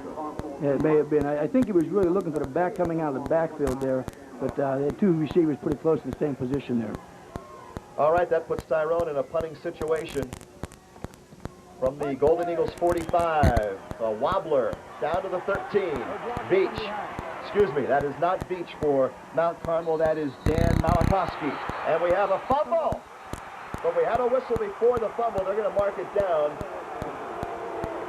Tyrone was on it, ready to capitalize, but they're going to mark the ball down with Mount Carmel taking over. Listen to those Tyrone fans. They are into every ball game from first down to last down. A lot of folks from Tyrone were worried about the seating capacity on the visitor side of the field here at Mansion Park. I noticed that side is full. They're spilling over. They're spilling over to the home side. So Mount Carmel fans are probably feeling a little... Sandwich. Yeah, a little sandwich. That's a good word. Here's Beach on 1st and 10. Big carry. Into the secondary. Finally brought down. Owens there to make the initial tackle. With some help. Okay, here you see a tailback play off tap. Great block by the fullback. Again, Beach breaks into the secondary, and he's an outstanding runner, and you can see why people like Notre Dame are interested in him. Scott Bonsell there to make the assist on the tackle along with Marcus Owens, but a big pickup for Mount Carmel. 1st and 10 now from the 37, and Kornaski just decides to call his own number. Must have seen something at the line of scrimmage. Picks up a couple of yards before he's finally stopped and thrown back. Just a little emotion on the field as some of these players play their last half of high school football. Let's take a look at it. Kornaski just saw something here, right, Coach? Right. He saw an opening. That's an automatic call by the quarterback. And having a quarterback that large is like having an extra fullback in there. When he runs a quarterback sneak, he runs it with authority. All right, 2nd and 6 after the pickup of 4. From the 42, Beach slashing his way out near midfield. Before he's finally brought down by Matt Scherer, I'll tell you what, you don't want your secondary people making too many tackles at this point, Coach. What you see is Mount Carmel's game plan by the looks of things here is they are going to run to the tight end side, double down, kick the end out, and make the secondary make the plays on Beach. Up to them to then read the play and come up and make the tackle rather than waiting for the runner to get to them. Right, they're going to have to react whenever they see that tight end blocking down. All right, they've got to read their keys. From the 49 now, 1st and 10. Mount Carmel handing to Beach. Breaking it down inside the 40-yard line, almost breaking it. If he can break one more tackle. don't know what Mount Carmel talked about at the half, but it obviously involved winning the line of scrimmage. They're doing that right now. Jim, these plays start out with a great block by the fullback. You will see each play we had success with here on this off-tackle play. The fullback kicked the end out and gave Beach room to run. And you give him room to run, he's going to break a big play. Kelly, I don't think Tyrone's defense takes too kindly to this kind of No, they do not. And another big running play for the Red Tornadoes as they go this time to Joe Costello trying to cross up the Golden Eagles defense, Kelly. And here you see a quick fullback trap. The guard pulls out on the end, makes a good block, and the fullback reads the block, keeps going to the outside, and gets a big gainer. Did we get a feel at halftime that what Tyrone was talking about defensively that they had to try and do? I could not hear their exact conversation. All I know is that John Franco told them they needed to continue to do the things that they were doing. I know that John Franco lives and dies by the line of scrimmage, and on defense, he wants to win that line of scrimmage, and that is what won the ball game for them in the second half against ALTOONA last week, and I'm sure he's counting on that in the second half of this ball game as well, though his exact wording I was not privy to. You may not even want to announce it. They didn't invite me into the locker room. There you see the coaching staff, John Franco and Rick Hatch. They've been together a long time from their days at Altoona. Hatch, a former head coach at Penn Cambria. Out of the eye, look for Beach, and there it is. Cuts it outside to the 10, inside to the 9, finally brought down by Marcus Owens. Another big pickup by the Red Tornadoes. You know, if they were not with the momentum on their side at halftime, they certainly have it on their side now. Here you will see that counter dive play again to the tailback. The guard pulls out, traps the end, and again, Beach gets an awful lot of room to run, and he has the ability to make that room and make a big play. But right now, Mount Carmel is winning the line of scrimmage. All right, the Golden Eagles. They want to bend, but they don't want to break at this point. Down to the 9. First and goal. Beach running outside to the 5, to the 3. Finally brought down. Beach just keeps those feet moving. Kelly, we talked about it in the first half. He uses his blockers well. This is not a good position for Tyrone right now. No, it isn't, but Tyrone has been very successful against opponents in the red zone. They stopped Forest Hills in the red zone with a fumble recovery. They stopped Wilmington and Aliquippa with both interceptions and fumbles. This is not a team that lays down when their opponent gets within the 20-yard line. They are going to keep fighting, and if Mount Carmel does score here, it's going to be well earned because this defense does not roll over. Second and goal from the 3.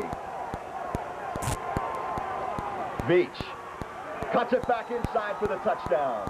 Followed his blockers, didn't see anything to the outside, saw the opening to the left, and goes into the end zone for the 3-yard touchdown, and Mount Carmel puts 6 more on the board. Let's take a look at it.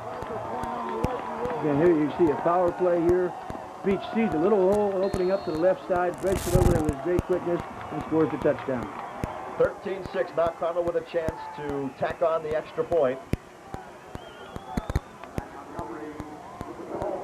This is the key extra point. No good. And it's key because? Well, first of all, if they kick the extra point, they go up 14-8, and then Tyrone's going to have to score twice to get a tie or a win. So now it's 13-6 yet. So now they have a chance with a touchdown extra point to tie the game and maybe force the possible overtime at the end. That's why you're here, Coach. Extra points are something, too, that we take so much for granted, especially watching college football and pro football. But it was the difference in the game last week against Aliquippa, as Tyrone knows very well. They blocked an extra point in the first half, and then Luke Friday, banged one through in the second half, and that proved to be the game winner. 4:40 left in the third quarter. Mount Carmel out on top by 7, and now Tyrone has to answer. They've come up with their share of big plays, but they're going to need some more here. Try and get back on the board. That's Vic Kornaski on the Mount Carmel sidelines, and I think he's one of the players that they were specifically talking to at halftime, saying, get yourself up, it's not a big deal. He was very distraught after he threw that interception in the first half to Matt Scher, and I don't think you saw a lot of passing plays on that drive. I think they really wanted to get ahead with their running game so that he has some more confidence coming back out onto the field. I think he was very dejected at halftime after giving up that kind of a mistake. Not something you want from your quarterback or your leader, to show that kind of lack of emotion or momentum during the halftime speech. But in his defense, he probably hasn't been in that position many times this year. This is a team that scored 300 and 400 points this year and hasn't given up a whole lot. All right, here's the boot. A short kick down to the 20. Picked up there. Marcus Owens. Brought down at the 28. Tyrone will open its possession. 1st and 10, trailing 13-6. Tyrone's never been in this position before, have they? No, never. Coach, what have you noticed in your play against Tyrone, the character that they show in the second half of football? Well, first of all, Tyrone will never give up. They will play in 4 quarters. They will play you for 48 minutes. And I think Tyrone right now has to answer that call for that touchdown that Mount Carmel just put in. All right. Wide receivers to either side. The pitch, not a good one for Owens. Brings it in. Brought down hard. And a flag is thrown. Let's see what that one's all about. May have been some late activity after the tackle. If it's against Mount Carmel, that would not be a smart play. Dead ball. A dead ball. On the red. All right. With my captain. We didn't quite see it on the replay, but it must have been away out of camera range. Here it comes. Right there. Okay, Montgomery. I'm not quite sure how to read that one, Coach. He didn't hit it. Well, I think he tried to avoid it, but he did hit the back of his leg. It was just one of those things. He was going in to make the play. He saw that he was a little bit late, tried to avoid the hit, but still made part of the hit. All right, but that's a big break for the Golden Eagles. They've got 1st and 10 now from the Tyrone 44. Approaching 4 minutes left in the 3rd quarter. Out of the eye come the Eagles. That familiar motion, familiar position. The pitch goes to Owens. Weiland trying to knock some people out of the way. Owens, lucky if he got back to the line of scrimmage. Mount Carmel just strung that one out the whole way to the sideline. Well, Marcus Owens did well just to get back to the line of scrimmage. He made an outstanding run just to avoid losing 5 or 6 yards. We'll see here, he breaks a tackle back here, which would result in a 5 or 6 yard loss, and he gets it back to maybe it's only a 1 yard loss. Sean Jamin, number 30 for the Red Tornadoes, just kept his feet, shed the block, and doesn't allow any yardage picked up by Marcus Owens, bringing up a 2nd and 10. Right there's a player who would make the All-Madden team, I think, Marcus Owens. Anderson looking to the air, doesn't hesitate to go deep. Nowhere near his intended receiver, unfortunately, as Matt Scherer was double-teamed. There was really no hesitation in that call. Well, this looked like it was a phase out to Matt Scherer. Mount Carmel had outstanding coverage. The corner stayed with him, and the safety went over for the double coverage. That's going to bring up a 3rd and long, as Vic Bernaski looks to get the ball back. I'm telling you, another touchdown here would, for Mount Carmel would definitely make it tough for Tyrone. So he's thinking if he can get the ball back and put some points on the board, he just might have a state title in his back pocket. So this is a very big play for the Golden Eagles right now. I'll tell you what, we look for Marcus Owens here coming out here. Rolling, throwing against his body. Intended for Matt Scherer, had it in his fingertips, but could not bring it in. I think he was probably worried about getting the feet in along the sideline. Looks to be okay after going over the bench. And that's going to bring up a 4th and 10, and I would think at this point you're going to boot that ball away. Let's take a look at it. Yeah, you have to punt it away and play defense here. Jarrett had all kinds of time, not a lot of pressure. Couldn't bring it in to Matt Scherer.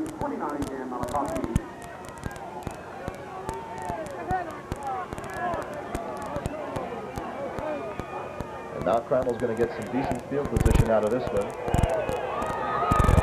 High snap. Wobbler down to the 21. Fair catch called for, and Mount Carmel will take over. 1st and 10 from just inside their own 22-yard line, holding for a 13-6 lead. This is a big series for the Tyrone defense. If they can hold for 3 plays here and they can punt the football, get good field position, I think that momentum could swing back again in Tyrone's favor.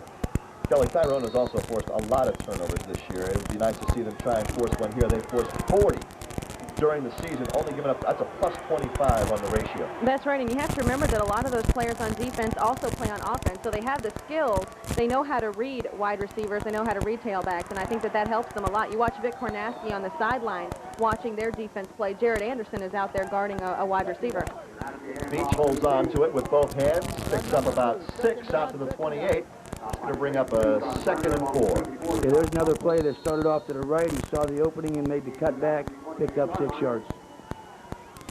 Beach is so good at taking advantage of a defense that over-pursues that he can make that cut, not like a lot of backs can't make that cut. You're right, the great running backs can make it, the average man can't. And a short pitch to the fullback. That's Joe Costello. They tried to use Beach as a decoy, running out to the outside. Costello tries to bring it in. Okay, very dangerous play, throwing that short pitch to the fullback there, because that's a tough ball to catch for the fullback. And that could have been a play that could have been a turnover, but the fullback had the good hands and held on to the football. A gain of no yards on the play, 3rd and 4. Rick Hatch and John Franco, they need a stop here.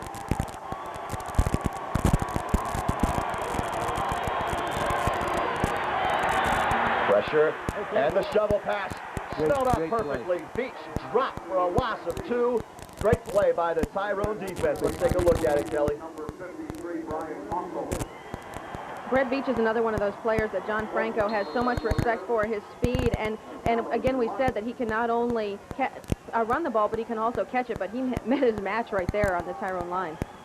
Okay, I think that was the linebacker Bonsell that made the play there. Wow, did you see that? I thought he was going to fake it. And it takes a Tyrone bounce on the punt. The punter for Mount Carmel. That was a 5-step kick. I don't think I've ever seen that before. You don't teach that, do you, Coach? Well, I tell you what, I think if the Tyrone player had an opportunity to block that ball, that might have been a great play there by the Mount Carmel kicker, who faked the kick. That's a good point. 1:17 left in the 3rd quarter. It's getting down to the point where I'm sure the fingernails, there was probably not a whole lot left with the fingernails to bite at this point. Not after last week and the week before and the week before. I know I don't have any left. All right, Tyrone with an important possession. They need to get some points on the board, trailing 13-6. They take over 1st and 10 from their own 37. The call goes to Marcus Owens. Met almost immediately at the line of scrimmage. It's number 66, Joe Cicatano. And they're going to mark it down as no gain, 2nd and 10. Okay, you see, Tyrone has the same idea of running the football the second half of Mount Carmel. They're trying to run the football to the tight end side, but they're not having the success that Mount Carmel's had. They're not getting that initial block made, and there's too much penetration. Again, the end, number 83, Higgins, disrupted the play a little bit, forcing Owens back inside. That's exactly what the end's supposed to do. 2nd and 10. Clock running under a minute left in the quarter. The reverse. And it's given to number 30 for Tyrone. That's Jeremy LaRosa. Kelly, I'll give you credit. You said he was going to be a key player in this game before we started the broadcast, and right there, he's an important player on that play. Well, he's one of those players who can jump up and surprise you, as Coach said before the game. He had an interception to seal the Wilmington victory at Sharon. He also had a fumble recovery and a touchdown catch against Forest Hill. And he's someone that you don't really key on. He's not a Matt Scher or a Marcus Owens, but he can really do some damage. All right, another big play. 3rd and 1 from the 46. Power formation. I'd say they're probably going to go to the right here, Coach. Owens. Great play to avoid the tackler in the backfield. Picks up 1st down yardage and more inside Mount Carmel territory. That was an outstanding run by Marcus Owens. You'll see here in the replay, they had some penetration here. He avoids the tackle in the backfield, finds the hole, picks up enough yardage for the 1st down. I'll tell you, when these Golden Eagles need yards, as they showed us against Aliquippa and Jared Anderson on that 4th and long in the 4th quarter last week, they just know how to find it. I don't know what it is. They just have a knack for finding it. You know what it is? I think it's just that they become so desperate almost. I think that they just really thrive on their desperation, and somehow they find a way to do it. Jared Anderson had to hurdle about 3 players to pick up that 1st down, and he just managed to do it. They're throwing on 1st and 10. Anderson tucks it. Probably a good decision, although he only picks up 3. There were just a lot of red jerseys out there. Well, also, there was outstanding coverage here by Mount Carmel, and Jared Anderson, who's an outstanding runner himself, has the ability to, when he goes back to throw, if it's not there, he will run with the football, and sure he picks up 2 or 3 yards, and he doesn't throw the interception because there was good coverage. Last play of the quarter, we're going to take a break and come back with the fourth quarter. You're watching the TIAA State High School Football Championship game on WTAJ TV 10.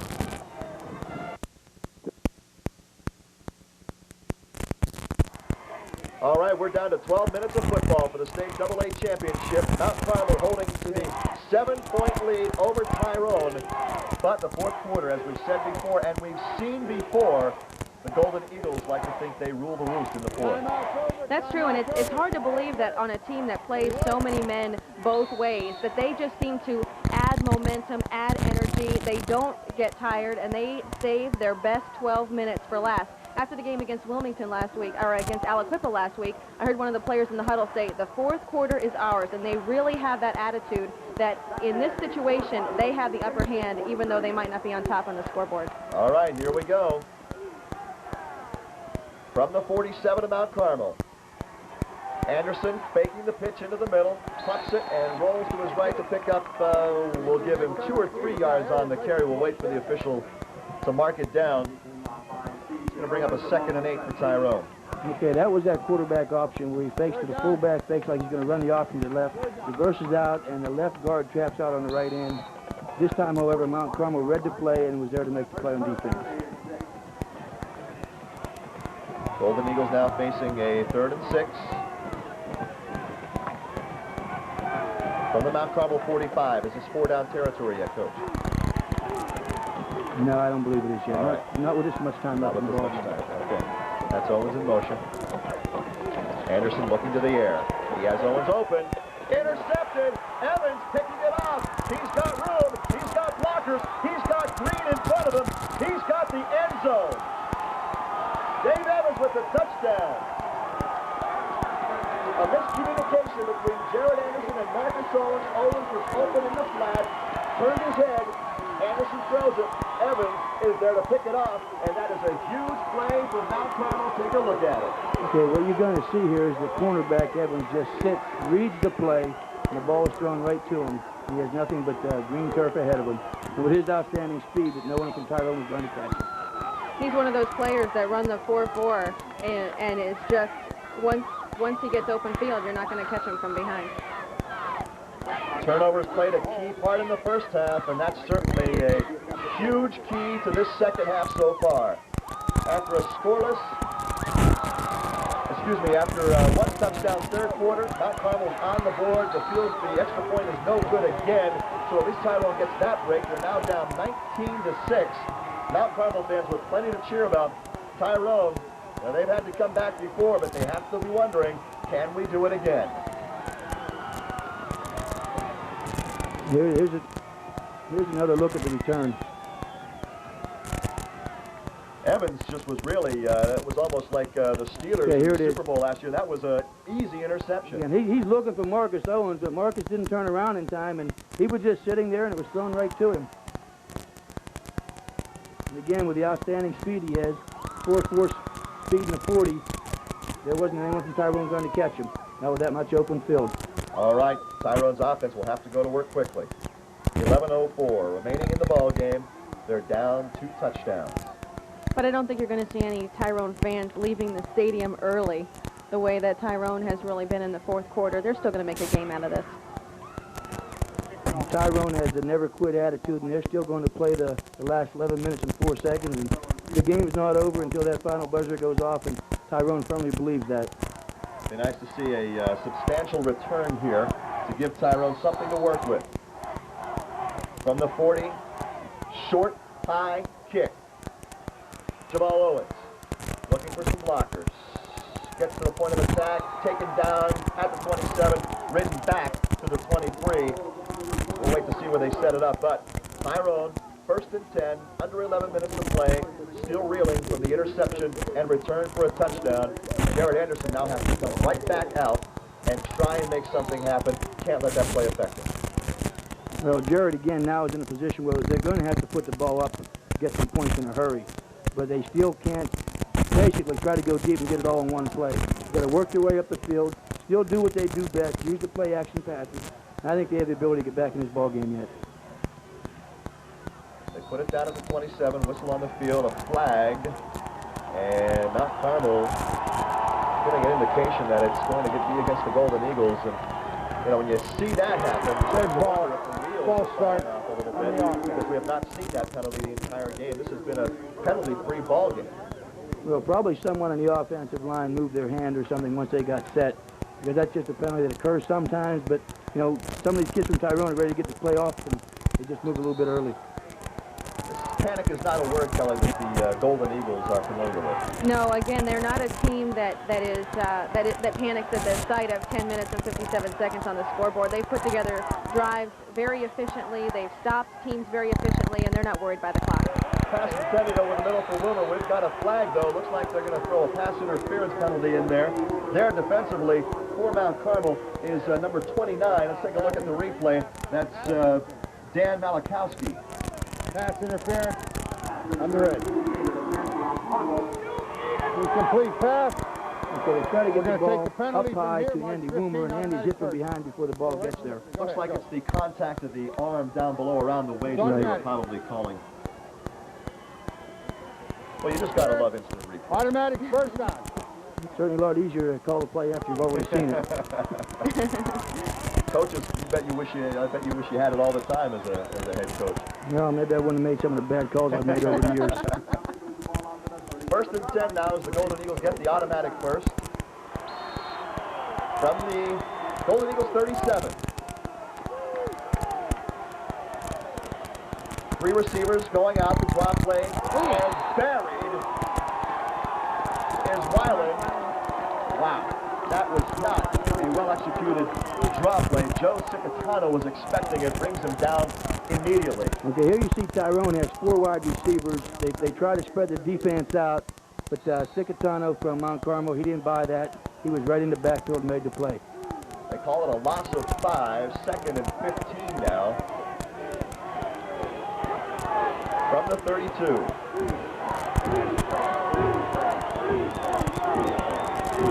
Okay, again, Tyrone's in the 4 receiver set. I think that's maybe the first time we've seen it today. Anderson in trouble and drop. Mount Carmel's defense smelling blood, smelling the pass, putting those ears back and rushing and not worrying too much about the run at all. Okay, right. This is a situation they pay no attention to the play action. They just reared their ears back and they went after the quarterback. Great play here by number 30, the defensive end. Sean Jamin in with the tackle, and that's another loss, a big one of 11 yards this time, 3rd and 26. And at this point, when you're this far backed up, can you afford to try and go for the big play to get the first down, or do you just try and cut your losses and try and get them free and out quickly enough? Well, I don't think you can go for the first down here. I think you've got to try to get the biggest play you can get and hope that nothing bad happens. All right, the incompletion intended for Matt Scher over the middle. The ball was thrown behind him. He had no chance to make the catch. And that's going to bring up now 4th and 26, and Tyrone has no choice. They've got to boot it away. Yeah, that was a great defensive series for Mount Carmel. They had an idea that Tyrone was going to try to throw the football, and whenever they did, they put their ears back, they rushed the passer. Whenever they ran a draw, they were there waiting for that also. Kelly, you've seen Jared Anderson in so many games this year. This has not been one of his better passing performances.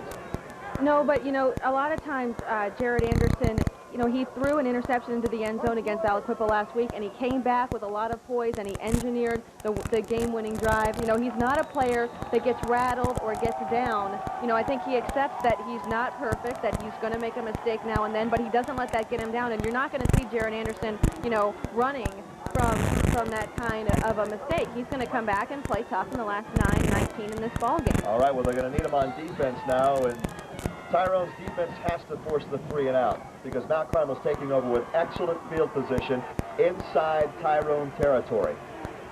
I think you're going to see a lot of the off-tackle plays here by Brett Beach. The deep handoff to Beach. Picks up maybe a yard. They may give him 2. Inside the 45. Clock now a factor. Under 9:10, approaching 9 to play in the ball game. Okay, here again, you see the power play off tackle again. Beach cuts back. However, Tyrone this time does a great job of playing defense and makes a play for about a 1 or 2 yard gain. Brings up 2nd and 9.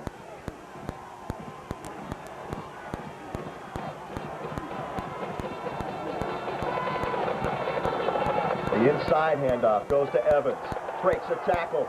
Scoots his way down to about the 36-yard line. And this Evans kid, we didn't hear a lot about him. We knew about his speed, but he has been, I would say, the most valuable player in this game for Mount Carmel. Well, anytime you run a tight slot, you've got the slot counter play. And this is the first time we've seen it today. Mount Carmel picked a very good time to run it. And Evans does a good job, although the play was initially stopped at the line of scrimmage. He made the cut back and picked up enough yardage where we were close to the first down, where he has the first down. 3rd and 1. Kelly, do we know a lot about this Evans kid coming in? We knew that he was very quick. That was one of the players that John Franco said that they would have to watch for, that the wide receiver and the tailback threat between Evans and Beach would be, could be deadly for Tyrone. Kornaski just bowling his way ahead for first down yardage. Mount Carmel, I'll tell you what, you said it before, they have an advantage. That's almost a third fullback. He just leans his way forward. He's an awful big quarterback, 6'3", 220, and he just powers when he runs a quarterback sneak. 1st and 10 now with the clock under 8 minutes to go. From the Tyrone 32-yard line. The Golden Eagles have to stop them here. Need to get a turnover. Something good has to happen for the Golden Eagles.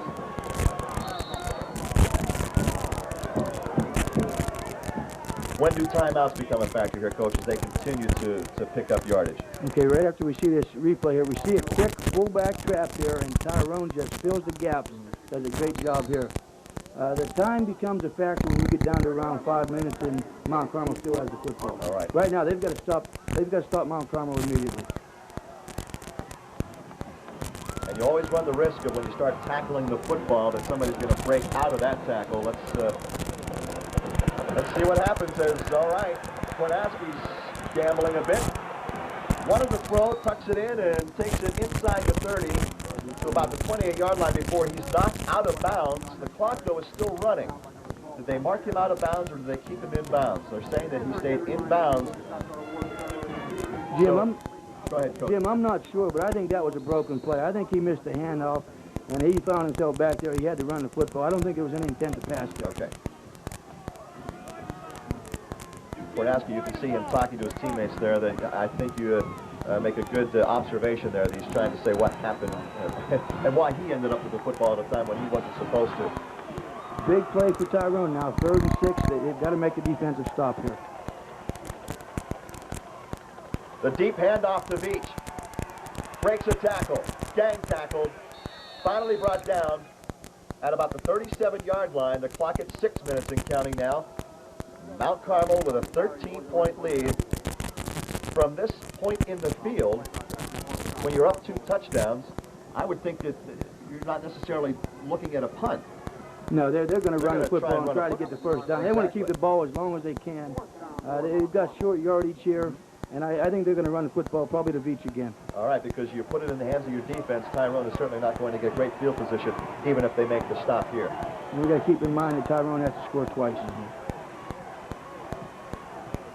Out of the shotgun.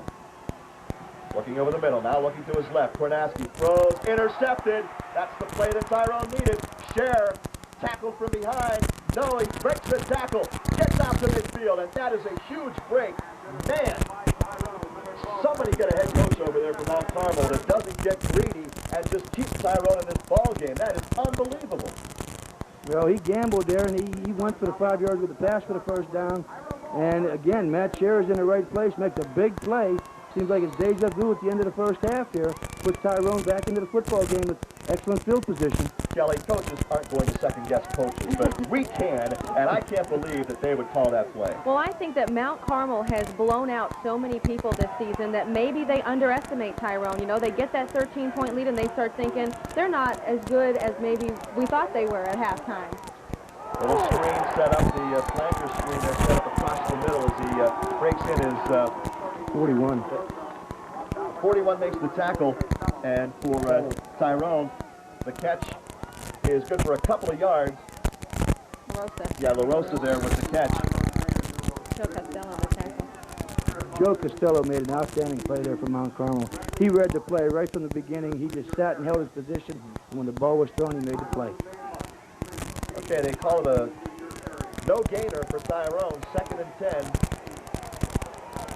The 4 receivers set for the Golden Eagles. Pressure from the blind side. Look out. Flag on the play. Complete. LaRosa at the 40. He must have had a knee down because he immediately stopped, did not try to turn and run. The official there to make the call. Let's see what the flag's all about back in the backfield. Coach, I think we're going to have a hold in the backfield there. Looked like one defender from the left side beat the offensive tackle, and then it looked like he just grabbed the hold of him when he ran by. We have holding on you guys, 55. All right, you going to take it or you going to... We're listening to the officials here. This is It's going to be holding on Mount Carmel. No, I think we see the holding right here by number 55 for Tyrone, basically tackling Higgins on the play. Didn't really have a chance to make a better play. That's Luke Friday. Initially, they said pass complete. They did say pass complete, but the play will come back on the holding penalty by Luke Friday. Wind it. Okay, you hear the official. Wind the clock. Not great positioning for the Golden Eagles. Not a good time for a penalty after the pickup that would have put the Golden Eagles at the Mount Carmel 40-yard line. Instead, now it brings up a 2nd and 23 from the Golden Eagles 34-yard line. So here you see the 4 receivers set again. Quick hitter intended for Max Scher. Thrown at his feet, and that's going to bring up 3rd and 23. You see the time remaining. Okay, Tyrone doesn't have much of a choice now. They've got to go for the first down. They're going to have to put the ball down the field.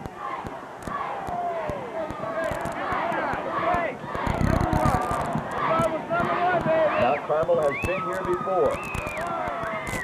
The Golden Eagles here for the first time, but you get the impression that we could see Tyrone here again. This is an up-and-coming program in the state, one that in this area has made a name for itself. Looking to make a name for itself right here on 3rd and 23. Long pass intended for Marcus Owens. Can't bring it in. Montgomery there defensively. A nice pass by Jared Anderson, but Owens just couldn't bring it in. The ball was very well thrown. It was a very good route. Just went off the fingertips of Marcus Owens. It's a good play for that situation. And now on 4th and 23 with 3:55 left, the Golden Eagles, I believe, are going to call a timeout to talk about what their strategy is in this situation. We're going to take a quick break and be right back. You're watching the PLA State High School Football Championship on WTAJ TV 10. The mystery of the blinking rings. And now, my finest illusion.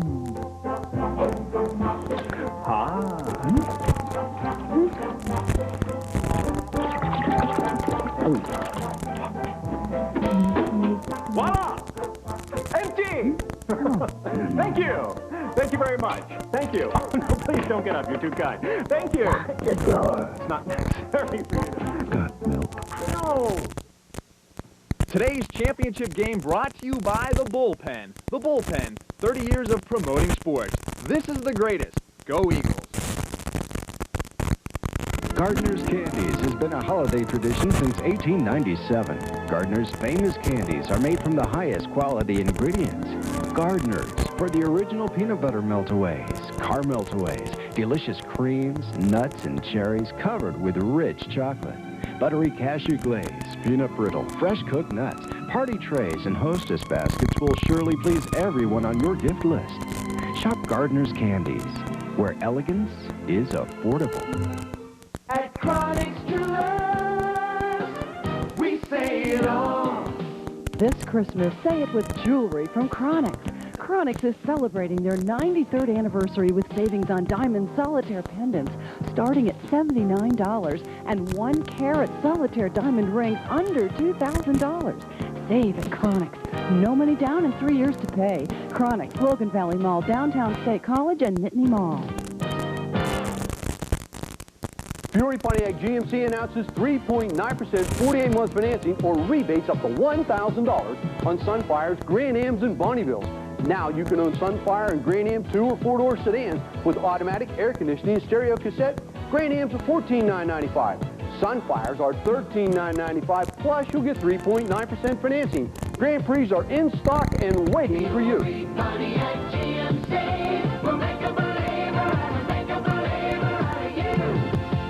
Hey, if you got a TV, you'd better watch my show at 10 a.m. only on TV 10. Don't miss TV 10's Songs of the Season beginning December 12th on 10 News this morning.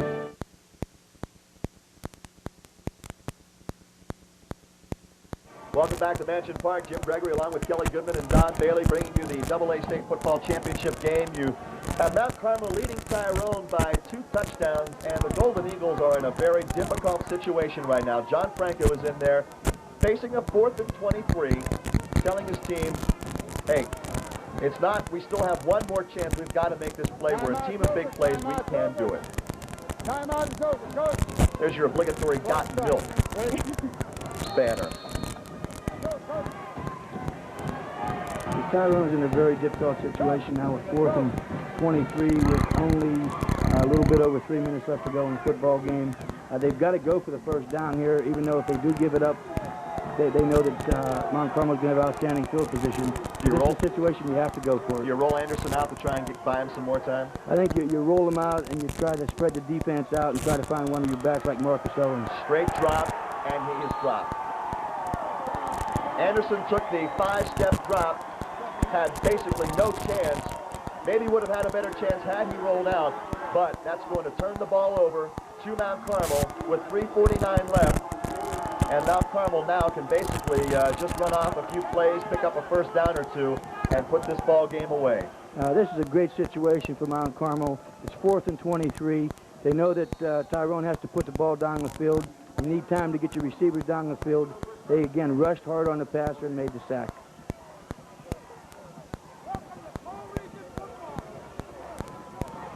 Mount Carmel's probably going to just try to run the clock out here, get a few first downs if they can on the way, and hopefully end up with a football game right down here. Well, Tyrone has a couple of timeouts left. They're going to be forced to use them immediately. They can't waste any time at this point. Kornaski calling his own number to pick up a couple of yards. Clock continues to run. You know, I get the impression that Kornaski has called this play a few times during the season. As big and strong as he is, he probably loves running that quarterback sneak. Luke Friday, number 55 of the Tyrone Golden Eagles. Don Wagner's going to be glad to get him on the basketball court after this game. Even though the basketball team was pulling for the Golden Eagles today. They sure were. As hard as anyone. Absolutely. We're approaching 3 minutes left in the ball game. Beach breaking it off, finds the sideline, got a block down inside the 5. The first down pickup will stop the clock with 2:58 left. Okay, here's the counter dive here now with the guard pulling out, trapping the end again. Beach with a great speed, breaking to the outside, picking up a block downfield here by number 30, and taking the ball down to the 5-yard line. First and goal now for the Red Tornadoes. I don't see too many heads hanging over there, and that's a good sign. Well, Tyrone has an awful lot to be proud of. You're playing Mount Carmel, who has one of the storied football traditions in the state of Pennsylvania. They've won more football games than anyone. And all week long, that's what Tyrone fans were telling this team, that yes, we'd love for you to win a state championship, but it's just as important that you just got here, the first Blair County team to ever play in a state championship at Mansion Park. And that community is so proud of this football team and proud of themselves for having been here through 14 weeks of football. And you just can't say enough about the Golden Eagles, regardless of the score on the scoreboard. Second and goal as we approach 2 minutes left. We all know a pretty good amount about this Tyrone football program. What are their chances, Coach? I know you'd like to say they can't get back here, because if they get here again, it means that you're not here as a touchdown goes in for Mount Carmel. We'll talk a little bit more about the future of the Tyrone football program, because right now, Joe Costello has just put the exclamation point on a Mount Carmel touchdown drive and a state football championship. Take one more look at it. Okay, what Mount Carmel does, they get Beach in motion to spread the defense out, run that quick toss to the fullback, who's got good speed and power himself. He just powers it in for the touchdown. 25-6 now, Mount Carmel with the lead. And I can't believe that it's 25-6. I don't feel like I've watched a football game that is a 25-6 football game. Well, this has been a hard-fought football game, and some big plays that really decided this. And Mount Carmel come out in the second half and really owned the second half. They owned the line of scrimmage. And you see here again is another look at the touchdown play. And Mount Carmel again with a quick pitch. The fullback, number 41, just follows the football into the end zone. Coach, I guess you wouldn't be the best person to ask this, but Kelly, what do we know that Tyrone can do to get back to this game next year? Well, Tyrone has a lot of players returning. They do graduate 13 seniors, including their quarterback, Jared Anderson. But Matt Scher is also a quarterback in addition to a wide receiver. He is a junior. Jared Anderson's younger brother, Corey, is a 10th grade quarterback right now. Marcus Owens will not be back, but as we've spoken of his cousin Jamal, a 9th grade running back, he will be back next year. Mark Weiland will be back next year. And last year when Tyrone went to the Western Final, they lost what John Franco called the heart and soul of their team. And what they really, the offensive line, and what they really needed was those players, the leadership of this team to come through. And Tyrone has some leaders who will be coming back next year. And it's hard to say if they will or will not be back at the state championship. But they will certainly, you know, not have a 5-5 season next year. I can pretty much guarantee you that. All right. Well, I'll tell you what, Coach, if it's not Tyrone back here at this championship game next year, I wouldn't be disappointed at all if it was Forest Hills. Well, Jim, the last 6 years, the district title in District 6 has gone to either Forest Hills or Tyrone. And for the past 2 years, the district title has gone to Tyrone. They made it to the Western Finals the last 2 years. We now know that the road, the state final, is going to be through Tyrone. But we know that Forest Hills can travel that road also. All right, our Kelly Goodman's heading out to the field now. We'll be throwing it to her in just a bit to get some post-game reaction and the awarding of the silver trophy for the Golden Eagles, as with a minute 47 seconds left in the ball game, the Golden Eagles can only enjoy what has been a terrific season. For many of these seniors, they can enjoy what has been a terrific career, as Mount Carmel has just dominated the second half and put up 25 points in a 25-6 lead. Yeah, they've scored 3 touchdowns here in the second half. They've owned both lines of scrimmage, both the offensive and defensive lines, and you've got to give an awful lot of credit to Mount Carmel. Their game plan in the second half was to run the football, off tackle, let Beach make his catch, make the big plays. And defensively, they were going to put pressure on the passer and take away the running game of Tyrone. They were able to accomplish this. But you take a look now at Tyrone, they're down here by 3 touchdowns with a minute 43 to go, and you still won't see quit in their vocabulary. They're going to still keep trying and still trying to score. They won't give up. There's really not a loser in a state championship game. That's the motto of the PIAA, that both teams are winners regardless of the outcome on the field. To say there is a loser when you get this far, to accomplish all that you've had to accomplish to get this far, there really is no loser. There are only 2 AA teams in the state of Pennsylvania that get here. Tyrone is one of them. They didn't win it, unfortunately, but they've had an outstanding season, and they're still champions in our area. It's been a great story for the entire Blair County area, and I think Central Pennsylvania has had to take note of what the Golden Eagles have done, as I'm sure you noticed when Forest Hills went to the championship game 2 years ago. You almost become a team with fans that aren't just Forest Hills fans. You become a team that has fans throughout the county and throughout the region, because Central Pennsylvania fans like to think that they can adopt a team. Pride becomes a factor that you want to see a Central Pennsylvania team do well.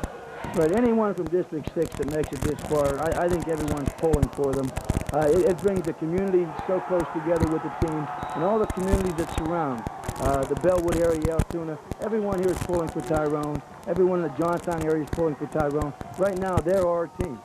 Let's take a look at a replay here on what will be Tyrone's last offensive play of the season. Anderson, no choice, just really has to try and make something happen, throws it deep. Costello comes up with the interception.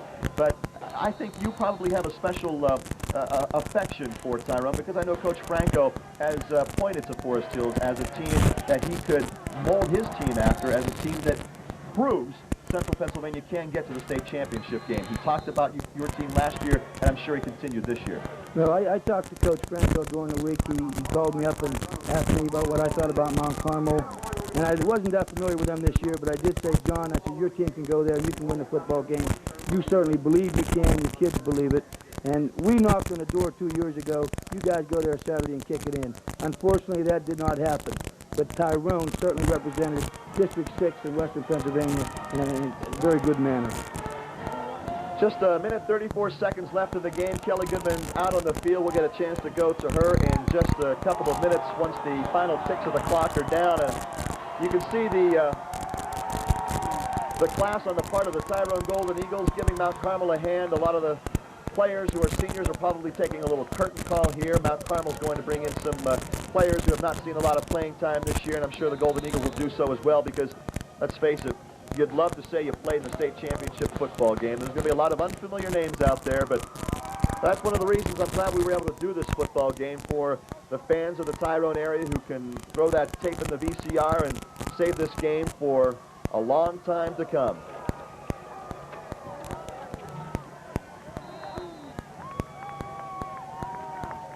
Yeah, there you see Mount Carmel again with some unfamiliar names.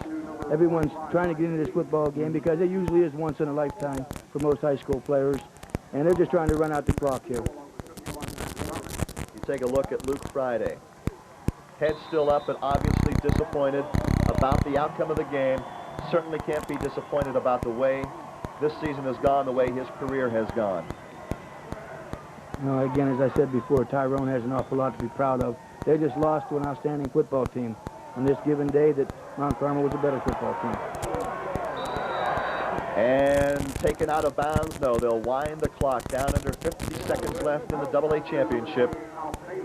The congratulations going out to Mount Carmel, but also to the Tyrone Golden Eagles and head coach John Franco, who in 3 years there has done remarkably well. Coming over from the Mountain Lions program, he took over a team that had a lot of talent, but the chemistry is the one thing that a coach can really make a difference with, and Coach Franco was able to make the chemistry work for this team. Coach Franco has a way with kids that they love to be with him. They love to do what he asks them to do, and these Tyrone kids have done everything he's asked them to do and more. This will be the last play.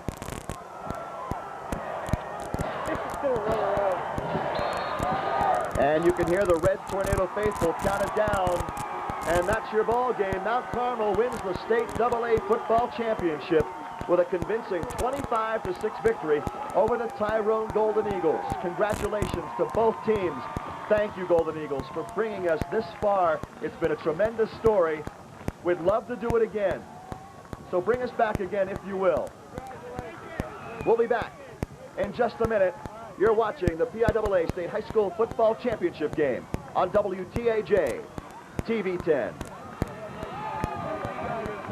Bask in the beauty of Cambria County's annual Festival of Lights and make a needy child's Christmas a little brighter. December the 12th, 13th, and 14th, the Cambria County Transit Authority presents the annual Festival of Lights bus tour. On Friday, December the 12th, join WTAJ in Central Park at 6 p.m. The first 100 people who bring a new unwrapped toy for Toys for Tots will get a TV 10 mug for free. So come on out and enjoy the beauty of some of the most festive holiday light displays and help make this holiday special for a needy child. Hope to see you there. Amazing. Everything my heart needed was here at home. Altoona Hospital Center for Cardiac Care has every procedure and specialist you could need. They did 500 open-heart bypass surgeries and 2,000 catheterizations last year, more than Hershey or Geisinger. Some local doctors send you to strange cities. I'm glad I got well here at home. The Altoona Hospital Center for Cardiac Care. Experts in matters of the heart. Well, if you were looking for a four-wheel drive and you were looking for a place to be able to do business, I think you have to come to Nelson's in Tyrone. I think my brothers and I think we can show you some real value for your dollar. Our dealership's not out of the way. You realize no matter where you go in the Blair County area, you can hop in your car, and we're right off the Grazerville exit out of Tyrone. I don't want no imitation. Taste is what I'm contemplating. Whether you're gathering for the game or just fighting the winter chill with friends, be sure to include the finest from the Del Grosso family. Del Grosso meatballs, pizza sauce, Sloppy Joe sauce, and thick and chunky salsa. Reach for Del Grosso at your favorite store and guarantee a perfect party. From Del Grosso Foods, it's where the real stuff comes from. 25-6 your final. Mount Carmel defeating Tyrone for the AA championship. For a reaction, let's go out to the field to Kelly Goodman. Thanks, Jim. Coach, I know this is a hard one to take, but I know you also can't say enough good things about this team. Well, you know, it was an incredible run, a great group of kids. I think our kids played our hearts out. But I want to congratulate Mount Carmel. That was a tremendous football team, and the better team won. They beat us in every phase of the game, and they deserve to win the championship. But I'm sure right now, as the season comes to an end, you're emphasizing all of the positive things that you did this year. Oh, absolutely. Mr. Cashman, before the game, said it right. He said, this is a game of champions. And he said, I don't care what happens. He said, there are no losers here. And I really agree with him. I think you saw two champions out there, and I thought our kids played their hearts out. And as they've done all year, as they've done for the last couple of years. And I'm as proud of them as I have been of anybody. And it was a great run. Thanks, great Coach. run. Jim, back to you. Thank you, Kelly. The Golden Eagles still happy with their season, certainly not happy with the outcome today, but congratulations to the Golden Eagles on a great season. I want to thank a few folks who helped us out with this broadcast today. Certainly want to give my thanks to Forest Hills head coach Don Bailey for your expertise on the X's and O's. Any quick final thoughts, Coach? Well, again, Tyrone has nothing to be ashamed of. They lost the football game today, but they certainly won the hearts of everyone in Blair County and the area communities around it. Hopefully, you know, next year that you'll be talking about me rather than to me, because I'd like to be back down there again myself. Wouldn't mind it a bit, Coach. Appreciate it very much. I also want to thank Kelly Goodman, our producer Doug Lees, and the folks at the PIAA, as well as Bob Burkett on the engineering side. Also like to pass along our thanks to all the folks who helped make this week possible here in Altoona. It's a major community happening. It's not easy to bring it all together. Tom Bradley at Altoona Area High School, the Convention and Visitors Bureau all make it possible. And our thanks to the Tyrone Golden Eagles for giving us this story this year. But that's the end of the story. The final chapter has been written. Tyrone loses it to Mount Carmel, 25-6.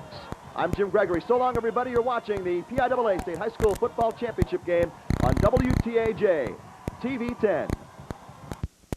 Where we are right now, do you realize we are this close to the gold ball, baby? The students and public turned out for today's Tyrone Pep Rally. And if you think this is loud, just wait until tomorrow when they pack them in at Mansion Park. The Eagles getting support everywhere they go. It's great to have the student body behind us, and everyone's going nuts. It's a good thing. Oh, it feels good. It's just a pat on the back. I mean, it helps when you have the support like we have here, the pep rally like this. It makes you feel good. It gives you a little bit of extra energy. Meanwhile, Tyrone's opponent arrived in town this morning. Mount Carmel